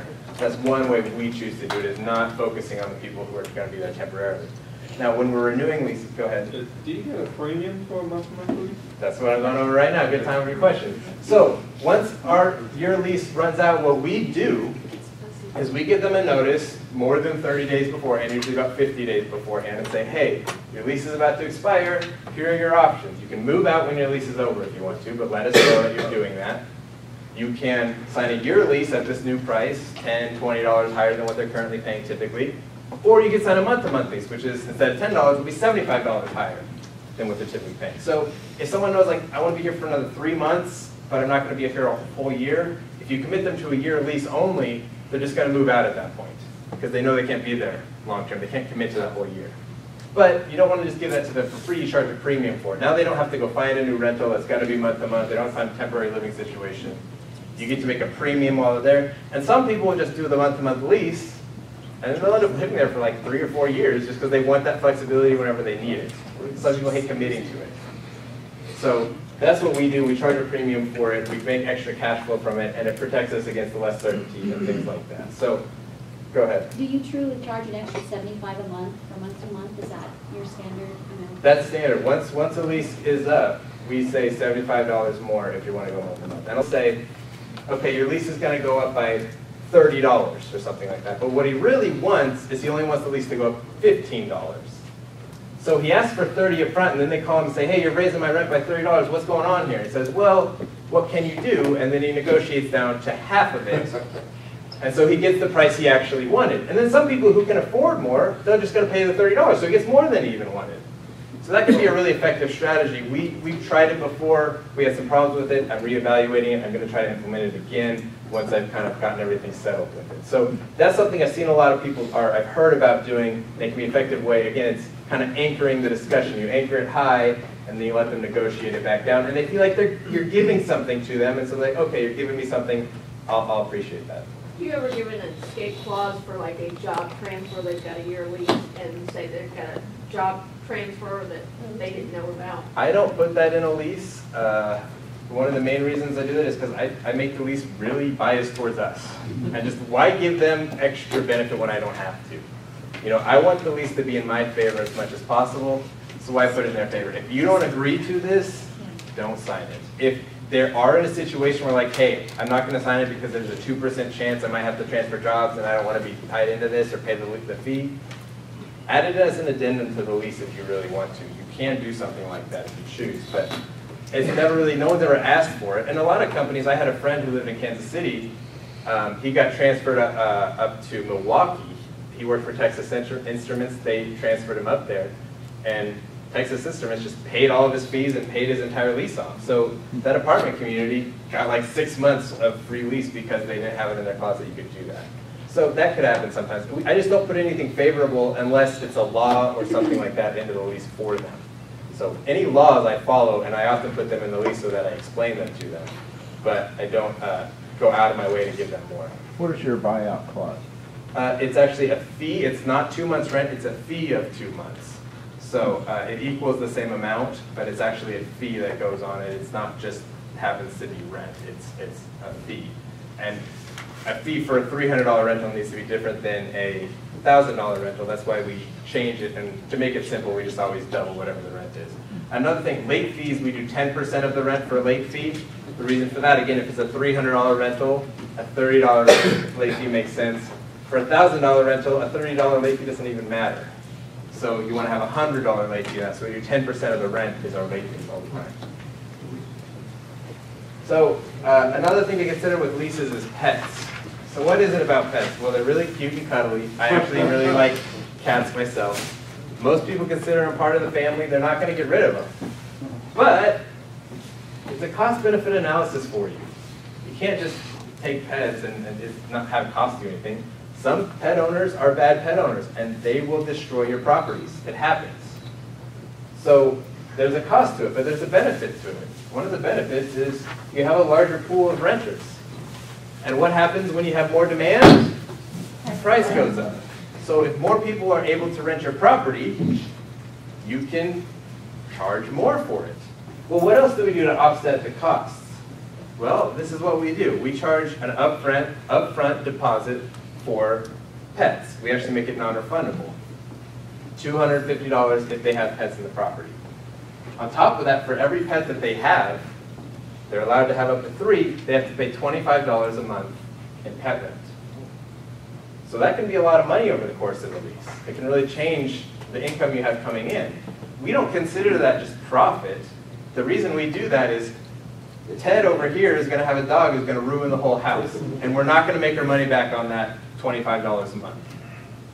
But Jane over here is going to have a couple cats that were perfectly fine and did well. So the good pet owners are basically paying the liability of the bad pet owners, and now we get access to that huge pool of renters that all want houses, because pet owners love houses. It doesn't work as well for apartment communities. I don't allow pets in anything larger than a duplex because you have to deal with neighbors, they have smaller spaces, they rarely have yards.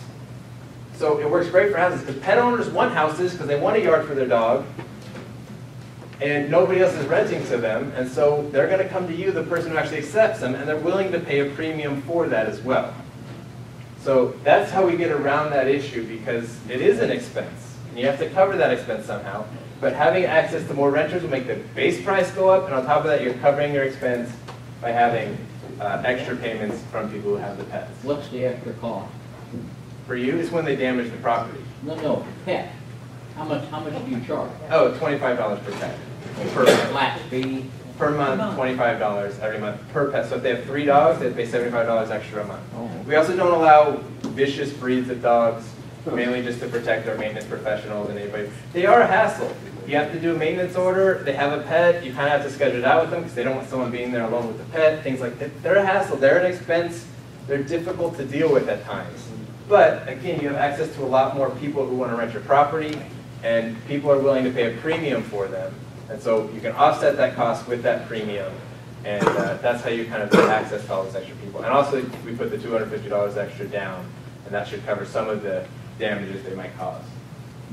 So moving people in is another step that people sometimes forget. One of the things we do with so after you sign the lease, we always like to sign the lease before the actual move-in date. The reason for this is because I don't want them with the U-Haul in front of my office just not listening to what I'm saying and saying, I gotta sign the lease, I gotta move in right now.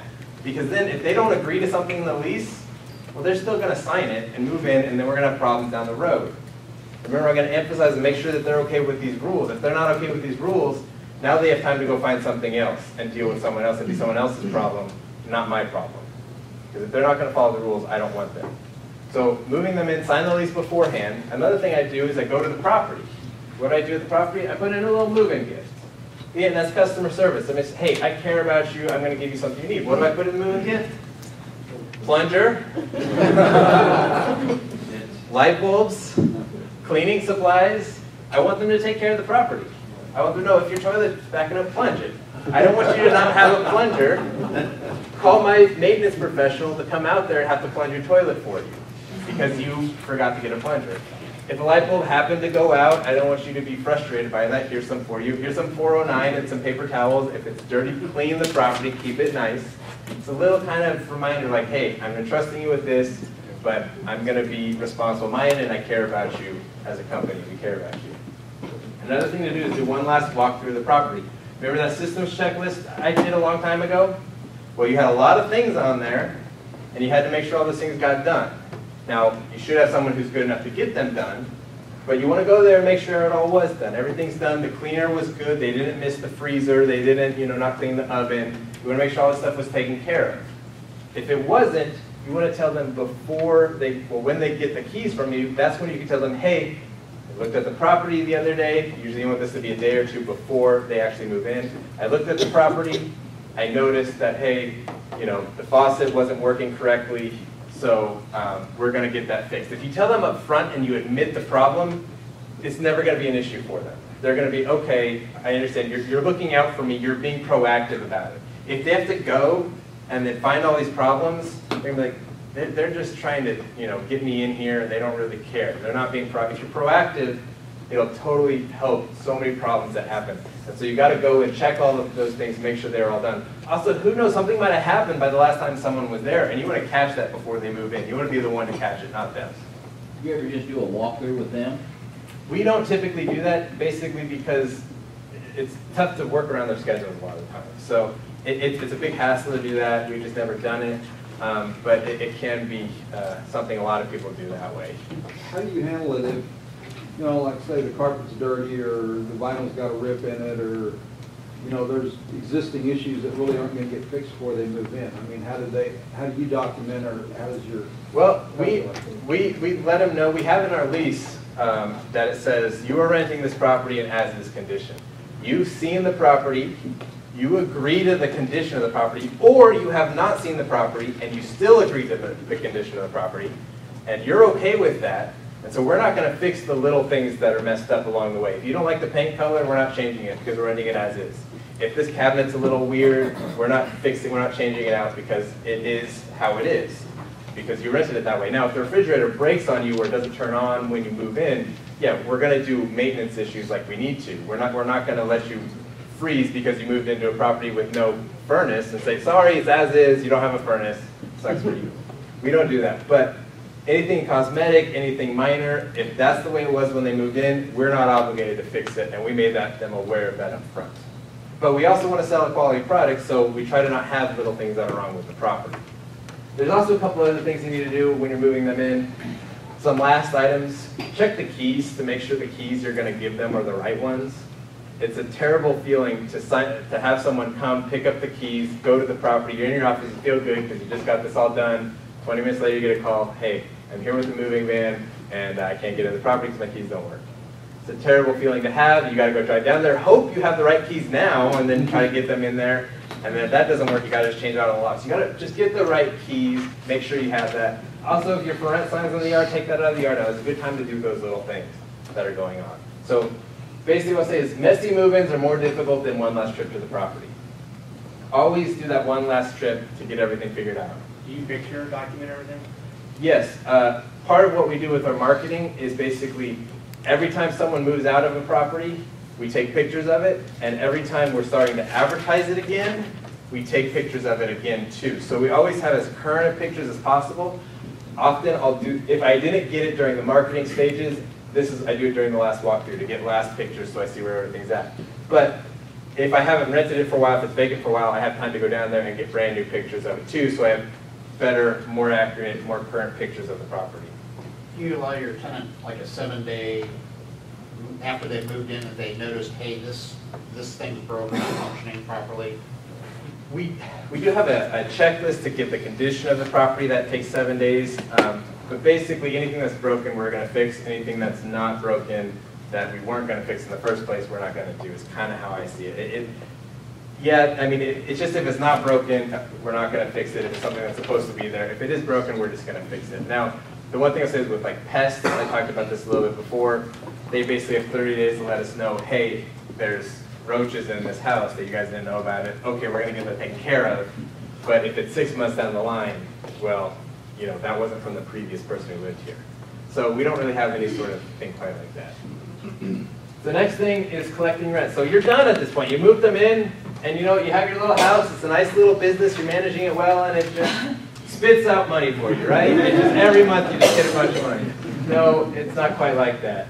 Collecting rent is work. You got to work at it. You can't just expect it to come in every month for free.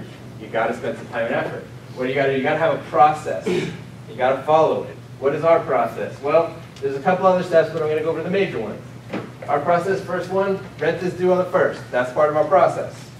It's late on the 2nd, and the late fee is charged on the 5th. Well, that doesn't make sense. If it's late on the 2nd, why is the late fee charged on the 5th? We stay in their lease late on the 2nd, and we give them a 3-day grace period until the calendar hits number 5, and then the late fee is charged. We do that so, again, like July 4th, they can say, well, this is ridiculous. You guys are charging a late fee on July 5th. You guys weren't open yesterday. And, you know, it's like 1 minute late. And we're like, well, it's actually 3 days late. We had 3 days to get it to us. It was supposed to be, we were nice to you, giving you those extra days. So you have nothing you can really say about us not treating you fairly, because this was the agreement, and this is what happens. A lot of people do end up paying on the 5th anyways. We also let people mail it in, so if it's postmarked on the 4th and it comes in on the 5th, or even if it's postmarked on the 4th and it comes in on the 6th or whatever, we don't charge a late fee for that. But if we haven't received rent by the 6th, we call everybody, even if it's like a $5 balance. We just want to let them know that there's a $5 balance on their account. We try to figure out what their situation is, why haven't they paid rent, what's going on. If we still haven't gotten in contact with them or they haven't worked with us in some fashion, we give them a notice on the 10th. If it's smaller than a late fee, which is 10% of the rent, we give them what's called a balance due notice, saying, hey, you need to pay this balance due notice. You need to pay that $5 or that $10 that's still on your account. If it's more than a late fee, more than 10%, we give them a 72-hour notice. We typically mail these out. I'm probably going to move towards posting them on the door because that is more effective. But currently, what we do is we mail them out so that we file eviction on the 15th. If they have not contacted us, that's what happens. Sometimes this gets messed up because when weekends fall and things like that, we have a business hours and we do things typically during business hours. But this is the basic process. We follow it every single month. There aren't really any exceptions except for the other things we have. We do sign payment arrangements with people. Someone says, hey, I can't pay until the 17th. Well, we don't want to just file on the 15th knowing they're planning on paying on the 17th. Now, you can't trust everybody, but what I do, I make them come into the office. I don't make it easy for them. It's like, if you don't want to get evicted, come in the office, sign this agreement saying you're going to pay on the 17th, and follow through with that. The day you don't follow that agreement, we're filing eviction. So this is a serious thing. Don't send out 72-hour notice if you're not going to follow through on them, because they'll lose all credibility at that point. Do you take credit cards? We do right now. We haven't for the most. We just started doing that like a month or two. We have a way for them to pay online or call us and pay through credit card. That is a nice way to set up too. It makes it convenient for people. So if you call them and say, "Oh, it can be on my credit card right now," you can just get it taken care of. But we haven't had that capability for most of our business life. So we typically try to make a payment arrangement with them. And again, I'm not going to let someone make a payment arrangement 2 months in a row or 3 months in a row and just abuse the system. I'm going to set rules and guidelines that are a little more complicated than to go over right now, but have those guidelines and follow through with them every month. Do you charge them your merchant processing fee? Yeah, if they pay through credit card, there's a 3% fee. They have to pay that, yes. Okay. Not for application fees, though. We kind of eat that. Could you just explain the eviction process? Our eviction process is when we have to file for eviction on somebody, we give them a 72-hour notice. We have a lawyer, Nick Porto. We give him all the information, and he takes care of it for us. We outsource our evictions. We do also invoice them for the charge of the eviction, which is $360 for us. So we send them an invoice once we have filed the eviction. So we try not to get to that stage because if someone can't pay their $400 of rent, as soon as we file that eviction, they now have to pay $760. So it makes it a lot harder for them to catch back up. So we try not to get to that stage, but we're not going to delay it. Because the more you delay it, it's going to get worse. It's going to get worse. You can never catch up once you get that far behind. It's really difficult. We used to do a little bit of this. There's one person we evicted once. They ended up catching back up. They got behind again. We evicted them again. They had 2 evictions on their record, but before we actually kicked them out, they paid all the money back again. So you think, okay, they caught back up. No, we evicted them a 3rd time. The question, did they go to Iowa after that? We have not collected any of the money owed to us, I will say that. So if people are getting behind and constantly behind, it's better to end the relationship earlier rather than later. It's going to cost you anyways. Have a couple rules for people who end up with that bad month, but don't let it go on and on and on and on. Have some contingencies, but know what those are. So in a situation like what you just explained, obviously they can't deal with the expense of living to that house. Do you just say, you can leave, be gone next month? Sometimes I do. I'll talk to people, and if they can't pay, there's always a way out of an eviction. Say, hey, if you move out on this date, just move out, keep the place clean, and we'll re-rent it, and we're not going to go after you for it. You know, we're not going to go after for the money owed, but you obviously can't afford this. Go find a better situation for yourself. You can work with people in certain situations, but do something that's mutually beneficial. I'll get into, you want to be on their team in this situation. I'll get on into that in a second. But don't delay with eviction. It's just going to cost you more down the road every day you delay. Did you have a question there?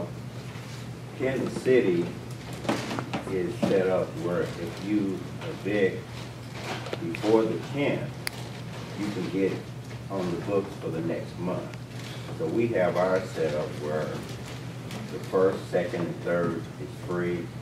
4th and 5th is $20 per day. They have to be called us by the 5th to let us know what they're doing. We don't care if they pay by the 20th, 25th, or whatever. There'll still be a $40 late fee. But they know they got to call us by then.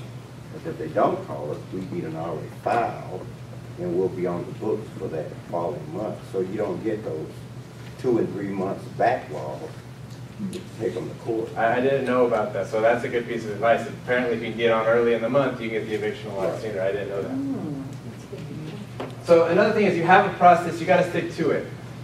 Don't delay on it. Don't make too many exceptions about it. Have rules beyond the process of what you're going to do, because the one time you don't charge the late fee, the one time you don't call them, they kind of just, the one time you delay on your 70-hour notice, the one time you don't evict, they're just going to respect you less and then take advantage of you more every time.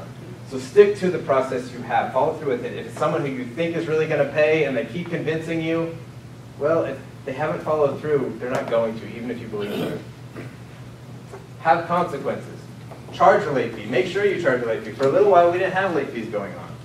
So that just made people not really care about it. Or I guess we waived them often is what we did. We did not have late fees. But if they don't have consequences, they're not going to try to get things right. Some people just pay late every single month and they pay before they get evicted. I have one resident who I think is paid late every single month and they pay an extra $75 because they pay on like the 8th every month. I don't know why they do it, but they always do it.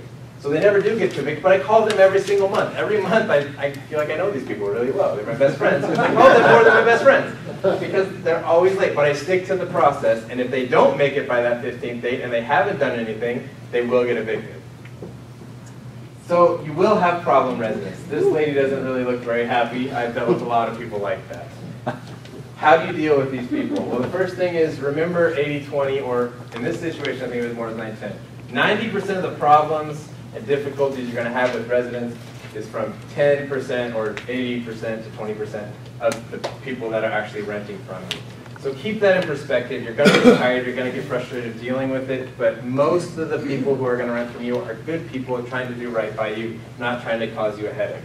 So just remember that you're going to have to deal with some of these people that are going to do that. It's just part of the business. You have to be expecting it. Don't get frustrated by it. The next thing, be the good guy. What do I mean by being the good guy? You are always the good guy. Always. There is always a bad guy, and it's never you. Who is the bad guy? The bad guy is the lease. The bad guy is the owner. The bad guy is Missouri law. The bad guy is fair housing law. You have to follow those things. Your job is to fulfill the lease and fulfill the law. That's what you have to do. That's forcing you to do what you're doing. You're on their team to figure out the best solution for them. Not necessarily a good solution, but the best solution. They might still have to move because they can't pay, but you know that it's worse for them to have an eviction on their record and never be able to rent for the next 10 years. You know that's a bad result for them. So a good result for them is to move out of the property, find another solution, and that's also a good result from you. You're working with them, not against them. You are always on their team. You are the good guy. Be on their team. You are always trying to find a solution to their problem because you are not causing that problem. This is really important to know how to deal with problem residents. You are not causing the problem. Something else like the lease or the law is causing the problem. Always blame that other thing because that is what's going on. You need to fulfill the lease if you're going to do your job correctly. You need to follow the law. So do those things and be on their team to try to find the best solution. It's out of your hands because this is what the lease states. If I don't follow the lease, I have to break that same thing with the lease for everybody. You can come to a mutually beneficial agreement. You're going to come to the same mutually beneficial agreement with anybody in that situation. So be on their team. Always be on their team. Always. They're going to yell at you. They're going to be angry at you. I had someone suing us just recently. There was some miscommunication that happened on with a maintenance order. It didn't get fixed apparently, or I don't know exactly the details of the situation, but some of their property was damaged, some of their furniture and stuff was damaged due to a leak or something. I don't know what happened exactly, but she stopped paying rent because of this issue, and she ended up getting evicted for it. And then she ended up suing us for those damages. What is most people's reaction going to be? It's going to be to mad, fight the eviction, maybe try to pay her off or something like that. You are on their team, always, even if they're suing you. You were on their team. What did I do? I brought her in, I talked to her about it, and I talked to her about the options. She could continue to sue us. She lost in eviction court. We were able to prove that we tried to fix the issues, and she lost in the eviction court, so she still got evicted. So I told her, you can go through with trying to sue us. There's a chance you will win. But you know, you already lost once. It's likely you're not going to get any money from us if you try to sue us. But what I can do is, these are the reasons you moved out because these things weren't getting fixed to your level. I can go back in, I can pay some money, because it was going to be expensive for us to go through small claims court and deal with lawyers and all that time and energy.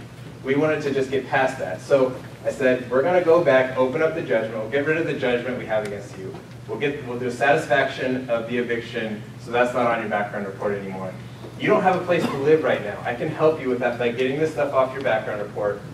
Just, you know, drop the suit against us and we'll get this all figured out. And I was on her team trying to figure out the best solution. She didn't have to do that, but I honestly thought that was her best option because she had no guarantee of winning a small claims court.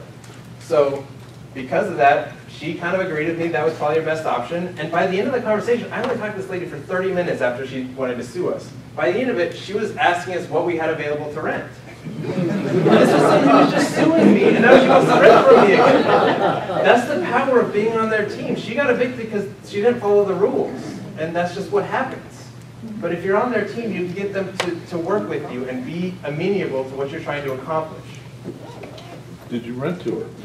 No, I chose not. I told her I'd give her a letter to explain what happened to anybody, and just so that she had that to try to find out. But I didn't want to help her out. It was a bad situation for her. She wasn't being mean about anything. And so I was trying to help her out as much as I could. I was trying to customer service. You want to be nice, but stick to your rules still. You know, don't go outside your rules by being on their team. You got to stick to what the rules you have, because if you're that buddy that one time, you can be that buddy again. And so you're going to lose credibility if you don't. You are always the good guy. The policy, owner, lease, or law is the bad guy. That is what is causing their problem, and you explain that up front. Now you are the good guy trying to help them come up with the best solution. Not necessarily a good solution, but the best solution. Quickly, I'm going to go over Section 8. There's so much to talk about here. I'm just going to go over it really quickly. It's a big question people have. We do some Section 8. What I will say about it is if you're going to do it, become an expert in it. Get really good at it. It is complicated. There's a lot of rules and things you got to figure out. Know what you're doing. Don't let that make you afraid of it. In some markets, it can make you a lot of money, but it can also cost you a lot of money if you don't do it right. So I believe right now at this second, 90% of the money owed to us is owed to us from HUD and Section 8. Not the residents that are running from Section 8, but HUD not paying us yet. There's lots of difficulties with that. You've got to work through lots of red tape and stuff like that. Just know what you're doing if you're going to get into it. Really become an expert at it if you're going to do it. Sometimes it makes a lot of sense, but other times it doesn't make sense to deal with. Money owed after a lease. The one thing I'll say about this is a lot of people get emotionally tied to it. Be like Elsa in Frozen, let it go.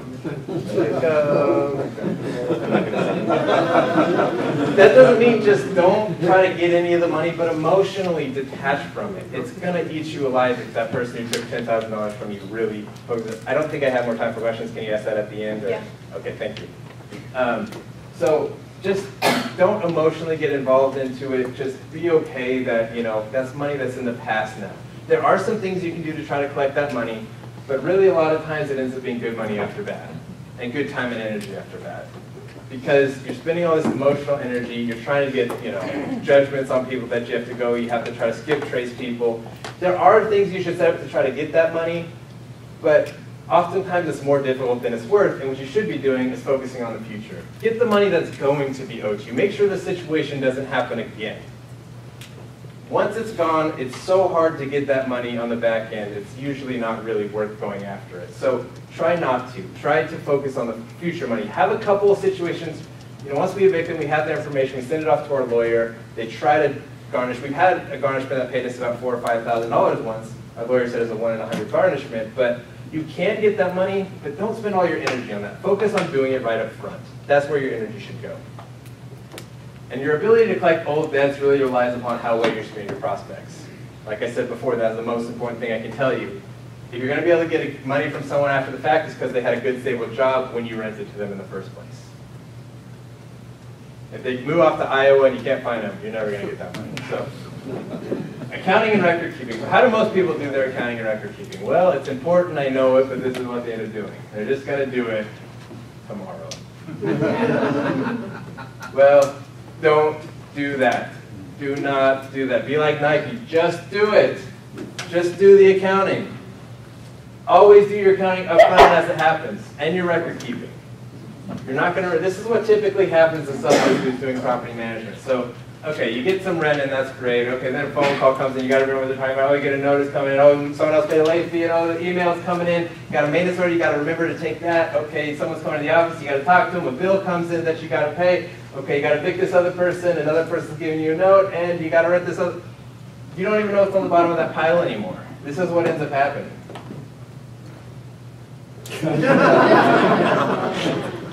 How are you going to have good records when this happens? If you have to evict someone, how are you going to find their lease? How are you going to have if we're getting sued and we need to prove that we tried to go over there, how are we going to be able to prove that? You're going to spend hours going through all. It's not worth it. It's not worth it. Do it up front. Take this garbage you have on your desk and clear it out and keep records of it. Just get rid of all of it. How do you do that? You do it up front. And you need to use a property management software. We use Rent Manager. I can recommend Rent Manager. I think it's really quality. It's not perfect, but I really like it. We have a saying in our office. If it's not in Rent Manager, it never happened. Everything that is in the system is what is actually transpired. So if you get a call from a resident, you say that you talked to this resident, what about? If you try to call them and don't get a hold of them, put that in Rent Manager. If there's a maintenance order, make sure it's in there. If there's an emergency maintenance order after hours, when you're back in the office, put that in Rent Manager. Have a record of every single thing. I've had people where it just tried to contact, because I couldn't get a hold of them, but I have a record of every single time I tried to do it. And it also makes communication better when you're working with the team. That's a huge aspect of property management I don't have time to get into, but if my receptionist is trying to get a hold of somebody and they haven't been able to, I can go into the account and say, okay, yeah, she is trying to get a hold of them, we just haven't been able to. That's what's going on with this account. Make sure you're keeping track of everything that's going on as it happens, because you won't once the moment is passed. AppFolio is another property management software, so it's building. I can't really recommend AppFolio because I've never used it before. I've heard a lot about it. It sounds good. It's really geared towards marketing and it's web-based. I've heard a lot of good things about it. I've never used it, so I can't personally recommend it. I have personally used Buildium, but only for a couple months. It's a little bit better for maybe a smaller operation. It's a little bit less expensive. Rent Manager isn't necessarily cheap, but it's very important. Buildium is a little bit less expensive. I think it gets the job done for a little less money. If you only have like 1 or 2 rentals, you could use like an Excel document or something like that, but just keep track of everything that's going on. Keep all your documents in the same place. Have a system for it. If you get more than just a couple rentals, get something like a property management software. It'll save you time and energy. One last thing here. Getting Things Done is a book I highly recommend. It's kind of more of a system for your personal workflow. I've done a couple seminars. It's by David Allen. I highly recommend it. I use this system in my day-to-day work schedule, and I believe it makes me probably 3 or 4 times more effective during the day. I don't have to stress. I know what's going on in my business. I know what I have to get accomplished. I know when I can get that accomplished. It's just a good recommendation for your personal workflow, getting everything done. I'll be there in 1 second. Not keeping good records will always cost you. And it will cost you in time, stress, energy, and it will hurt your bank account. You will manage them well, your assets will be worth less because you did not keep records. So basically, just a couple of important points I went over, just so you guys know. Prepare your rental correctly. If you get all this stuff right, your asset will be worth more money, it'll produce more cash flow, your business will be run better. You need to have resident retention. Maintenance is the best way to do that. Make sure vacancy is way too expensive to have a lot of. Get good people into your properties. I can't stress that enough. This is where most people fail. This is the biggest mistakes I ever made. I said made more mistakes in my office. The biggest mistakes I ever made was not processing well enough. That was the biggest mistake I've made as a company, and I've cost our company the most money because of that mistake I've made. Next, be on their team. If they're causing problems, always be on their team. It'll save you so many headaches, it'll save so many bad situations. And the last thing I have to say is just, a lot of people say you make your money when you buy, but you don't realize your profit until you manage. You realize your profit when you manage. That's when the money actually comes in the door. If you don't manage correctly, you will never see $1 at that good buy. So, that's what I have. I'll open up the questions that you guys might have. I think we got a couple of minutes for that. I have a question about visitors duration. So when someone has a visitor and you've seen them a little longer than you should. That is always a difficult situation. That is true. People will lie to you, and sometimes you cannot prove them wrong. We have it in the lease that states that nobody can be there, stay at the property for more than 20 consecutive days and over, or no, it's 10 consecutive days and like 20 days throughout the lease. It's really hard to prove. Basically, my philosophy is if I think they're living there, I give them a notice, and if they're still living there, I fine them for it. But typically, if they're not causing problems and I can't prove that they're living there, I don't do a whole lot about it because it's just going to cause headaches for yourself. So if they're that's only if I can't prove it. If I know what's happening, I got to follow my rules. But if I can't prove it, I can't prove it. If it's not causing problems, I just kind of let it go because as far as I know, they are following the rules. I can't prove them otherwise. So it's a difficult situation. You had a question back here that I skipped. I just wanted to know how much Rent Manager was and if you looked at the Appfolio as well before you decided. I don't know the price of Appfolio. We started using Rent Manager 4 years ago. It's $1 property for Appfolio. Rent Manager is $75 per user. So you have like a login portal. So you have to pay $75 for that, but if 2 people are going to be on it at the same time, you have to pay $75 for each of those people. And I think there's a little bit more for a startup fee, like $200 or something. I really like it. There's actually some more expensive ones out there, like One Site and stuff. I've never used those. My personal recommendation is pay more and get more when it comes to record keeping. Get something that's really going to work for you. Don't cheap it out on that. It'll save you money in the long run if you have good records. How do you handle utilities? Do you ever include those in maybe your multifamily? Occasionally, we have a couple of vouchers that force us to, and we go with those vouchers to do all those paid. We have a duplex that is a all-on-one meter, so we do all bills paid for that one. We just charge a higher rent for that. I try not to do that because typically it costs you more money in the long run. You can't get as much rent as the utilities are going to cost you over the long run. But I always stayed on the lease. They always get, the utilities are their responsibility. They're always in their name, and they're always on. If they ever come into our name, they have to pay for it, and they get fined. So those are some of the things I put with bills. But sometimes there is all those pay situations. How often do you have any furnished property? Any what property? Any furnished. Furnished properties. I've never rented a furnished property in my life. So I don't know anything about doing that. I'm not the person to ask. I apologize. Do you, when you run their background check and their credit report, do you give them a copy of it? What we do is if we deny them, we don't. I mean, they can get it if they get approved. But if we deny them, we send them a letter, and AAA gives us. We send them a letter of the reason they were denied. It has like a bunch of different things, and we put a little X next to the one that caused them to be denied. And then AAA provides us with a letter where if they fill out their information, they can send it to AAA, and they'll get a copy of their background report, so they can see for themselves. So if they say, like, you got denied because of an eviction, and they complain, well, I don't have an eviction on my record, we'll say, well, go get your background from AAA, and then they'll actually get it, and they'll get to see what actually comes back on the background report. I think this one was first, I think. Any advice for keeping your legal fees manageable, but setting everything up straight? I guess the best thing to do is just budget it as an expense that's going to happen. An eviction costs us about $360 to do. We always charge that against their account. Sometimes people get that charge against their account and pay off the rent plus the eviction fees. That happens sometimes. Screening. Yeah, but the biggest thing is screening. Yeah, the biggest thing is not screening well. If there's a question over here, then I'll get to you. Yeah, on screening, do you run all your apps at the same time? Do we run all our apps at the same time? Yes, as soon as we get it to the office with the application fee. We do not process until we have that fee. We do send them all off. Yes. So there's no refunds on. There's no refunds. But with our company, what we say is your application is good for 60 days on any of our properties. So if they do miss out on the property they really wanted, we don't give them a refund, but they can rent another property from us. Sometimes people get mad because they wanted that property. But that's why I tell them, get your references in as soon as possible, and there's no guarantee when you apply that you're going to get this property. I also tell them, that's why you should fill it out at the showing. Because if you fill out the showing, we'll get back to the office sooner, we can start processing faster. So if you want this property, get the application to us now. Give them that sense of urgency. Don't let them back out without a sense of urgency. Okay, good question. I changed the carpet, and new tenant came and they lived for 3 years, and then they left. The couple, no, actually one dog messed the whole carpet, so we have to change it. In that case, do you charge the previous tenant the carpet The question is, do we charge the previous resident for damages to a carpet after they lived there for about 3 years or so? Yeah, well, Yes. before they move, we'll change it. Yeah, so we change out the carpet. What we will do is we will charge them for any damages they caused. So we kind of have like the life of a carpet. And then, you know, if they ruin it after 1 year, they have to basically pay for the whole carpet at that point. If they ruin it after, you know, 3 or 4 years, maybe they'll pay for a percentage of the carpet. Is kind of how that works.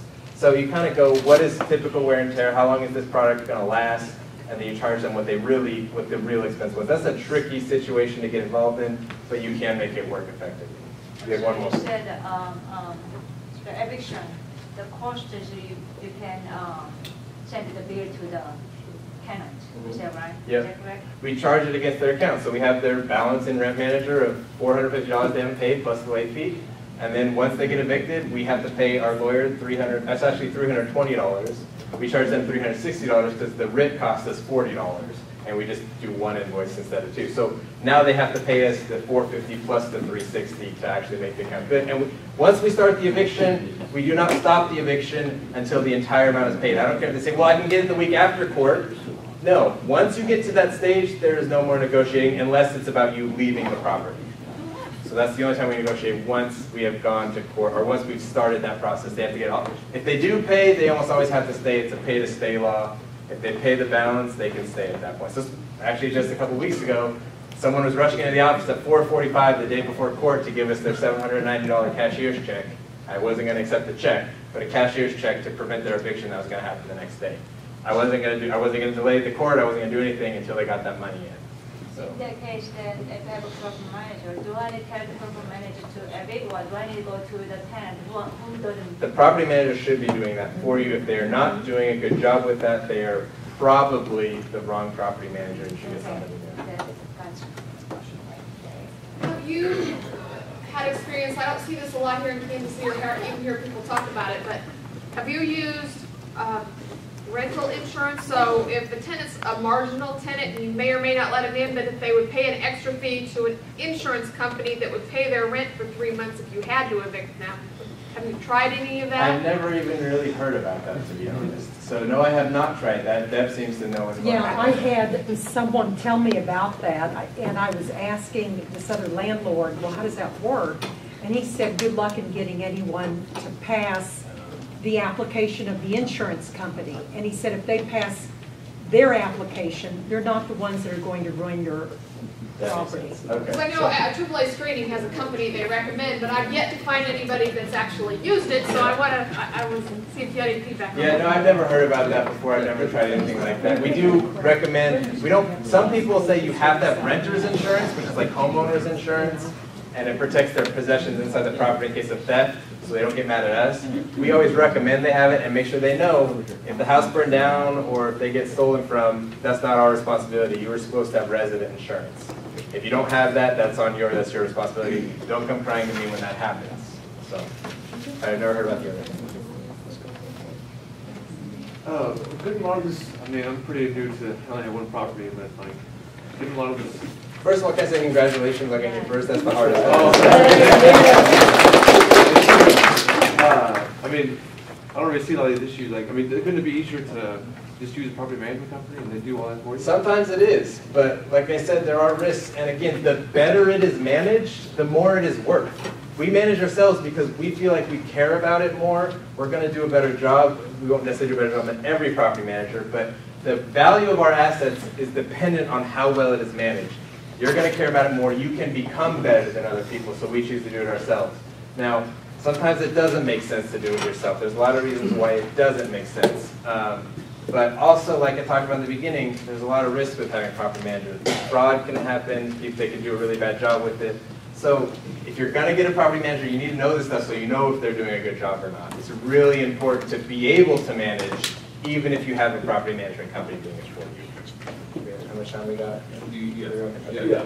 If your existing resident is asking for a 2-year lease extension, can you get a premium rent on that since you're locked out of the market this year?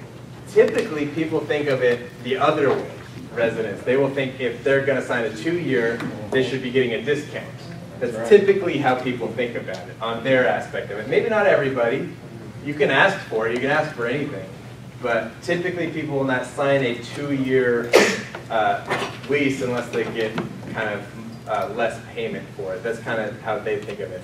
And so I've never tried to ask for it before, to be honest. So did that answer your question? Yeah. I have experience with that. Oh, go ahead. We offer like a half-month discount. I mean, so it's not anything that's really big. You probably would pay that much if it was sitting there after a year where you were trying to rent it again. So we give a half-month discount on the rent, and it's a 2-year lease, which means that you aren't going to have to worry about it being empty all the time.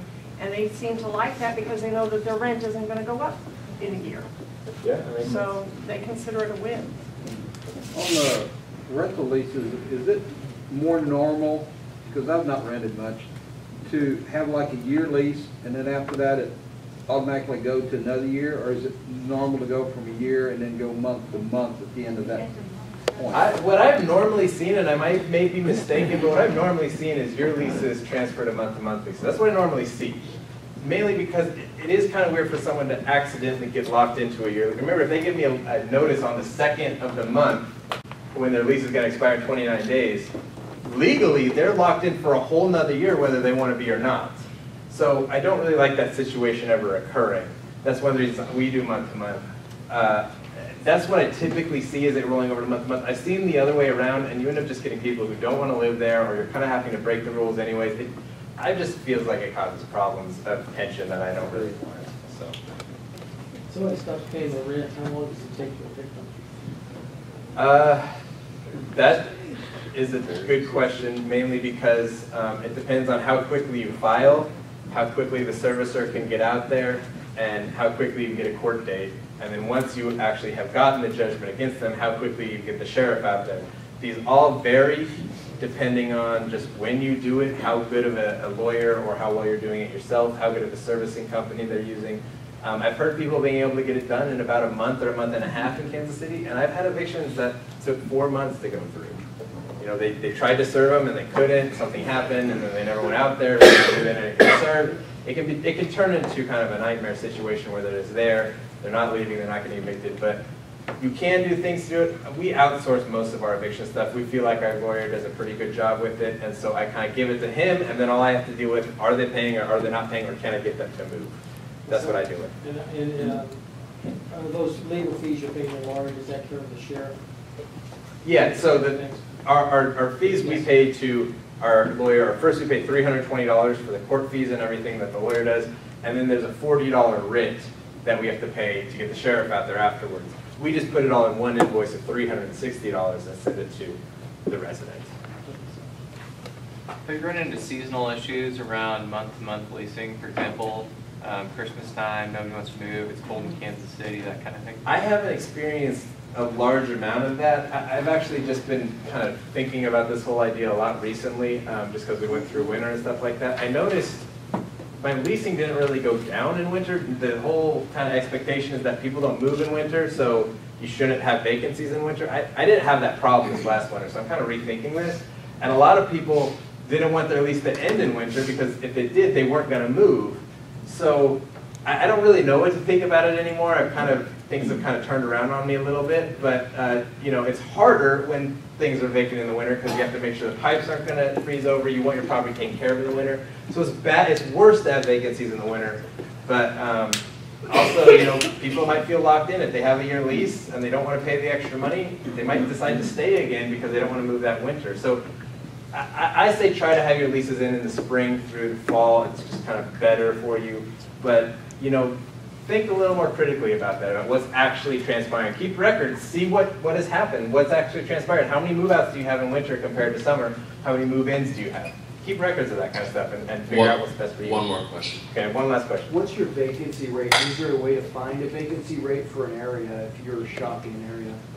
What I will say is a vacancy rate is completely determined on how well you manage it. An area may have a 20% vacancy, but you might have a 0% vacancy because you manage really well. An area might have a 5% vacancy and you have a 20% vacancy because you're priced too high. So look at how much is available in the area. And this is one thing I forgot to mention when I talked about trying to price your rental correctly. If you have you know, you're seeing stuff around there that's renting for about $850 or so, and you see like 10 rentals right around it.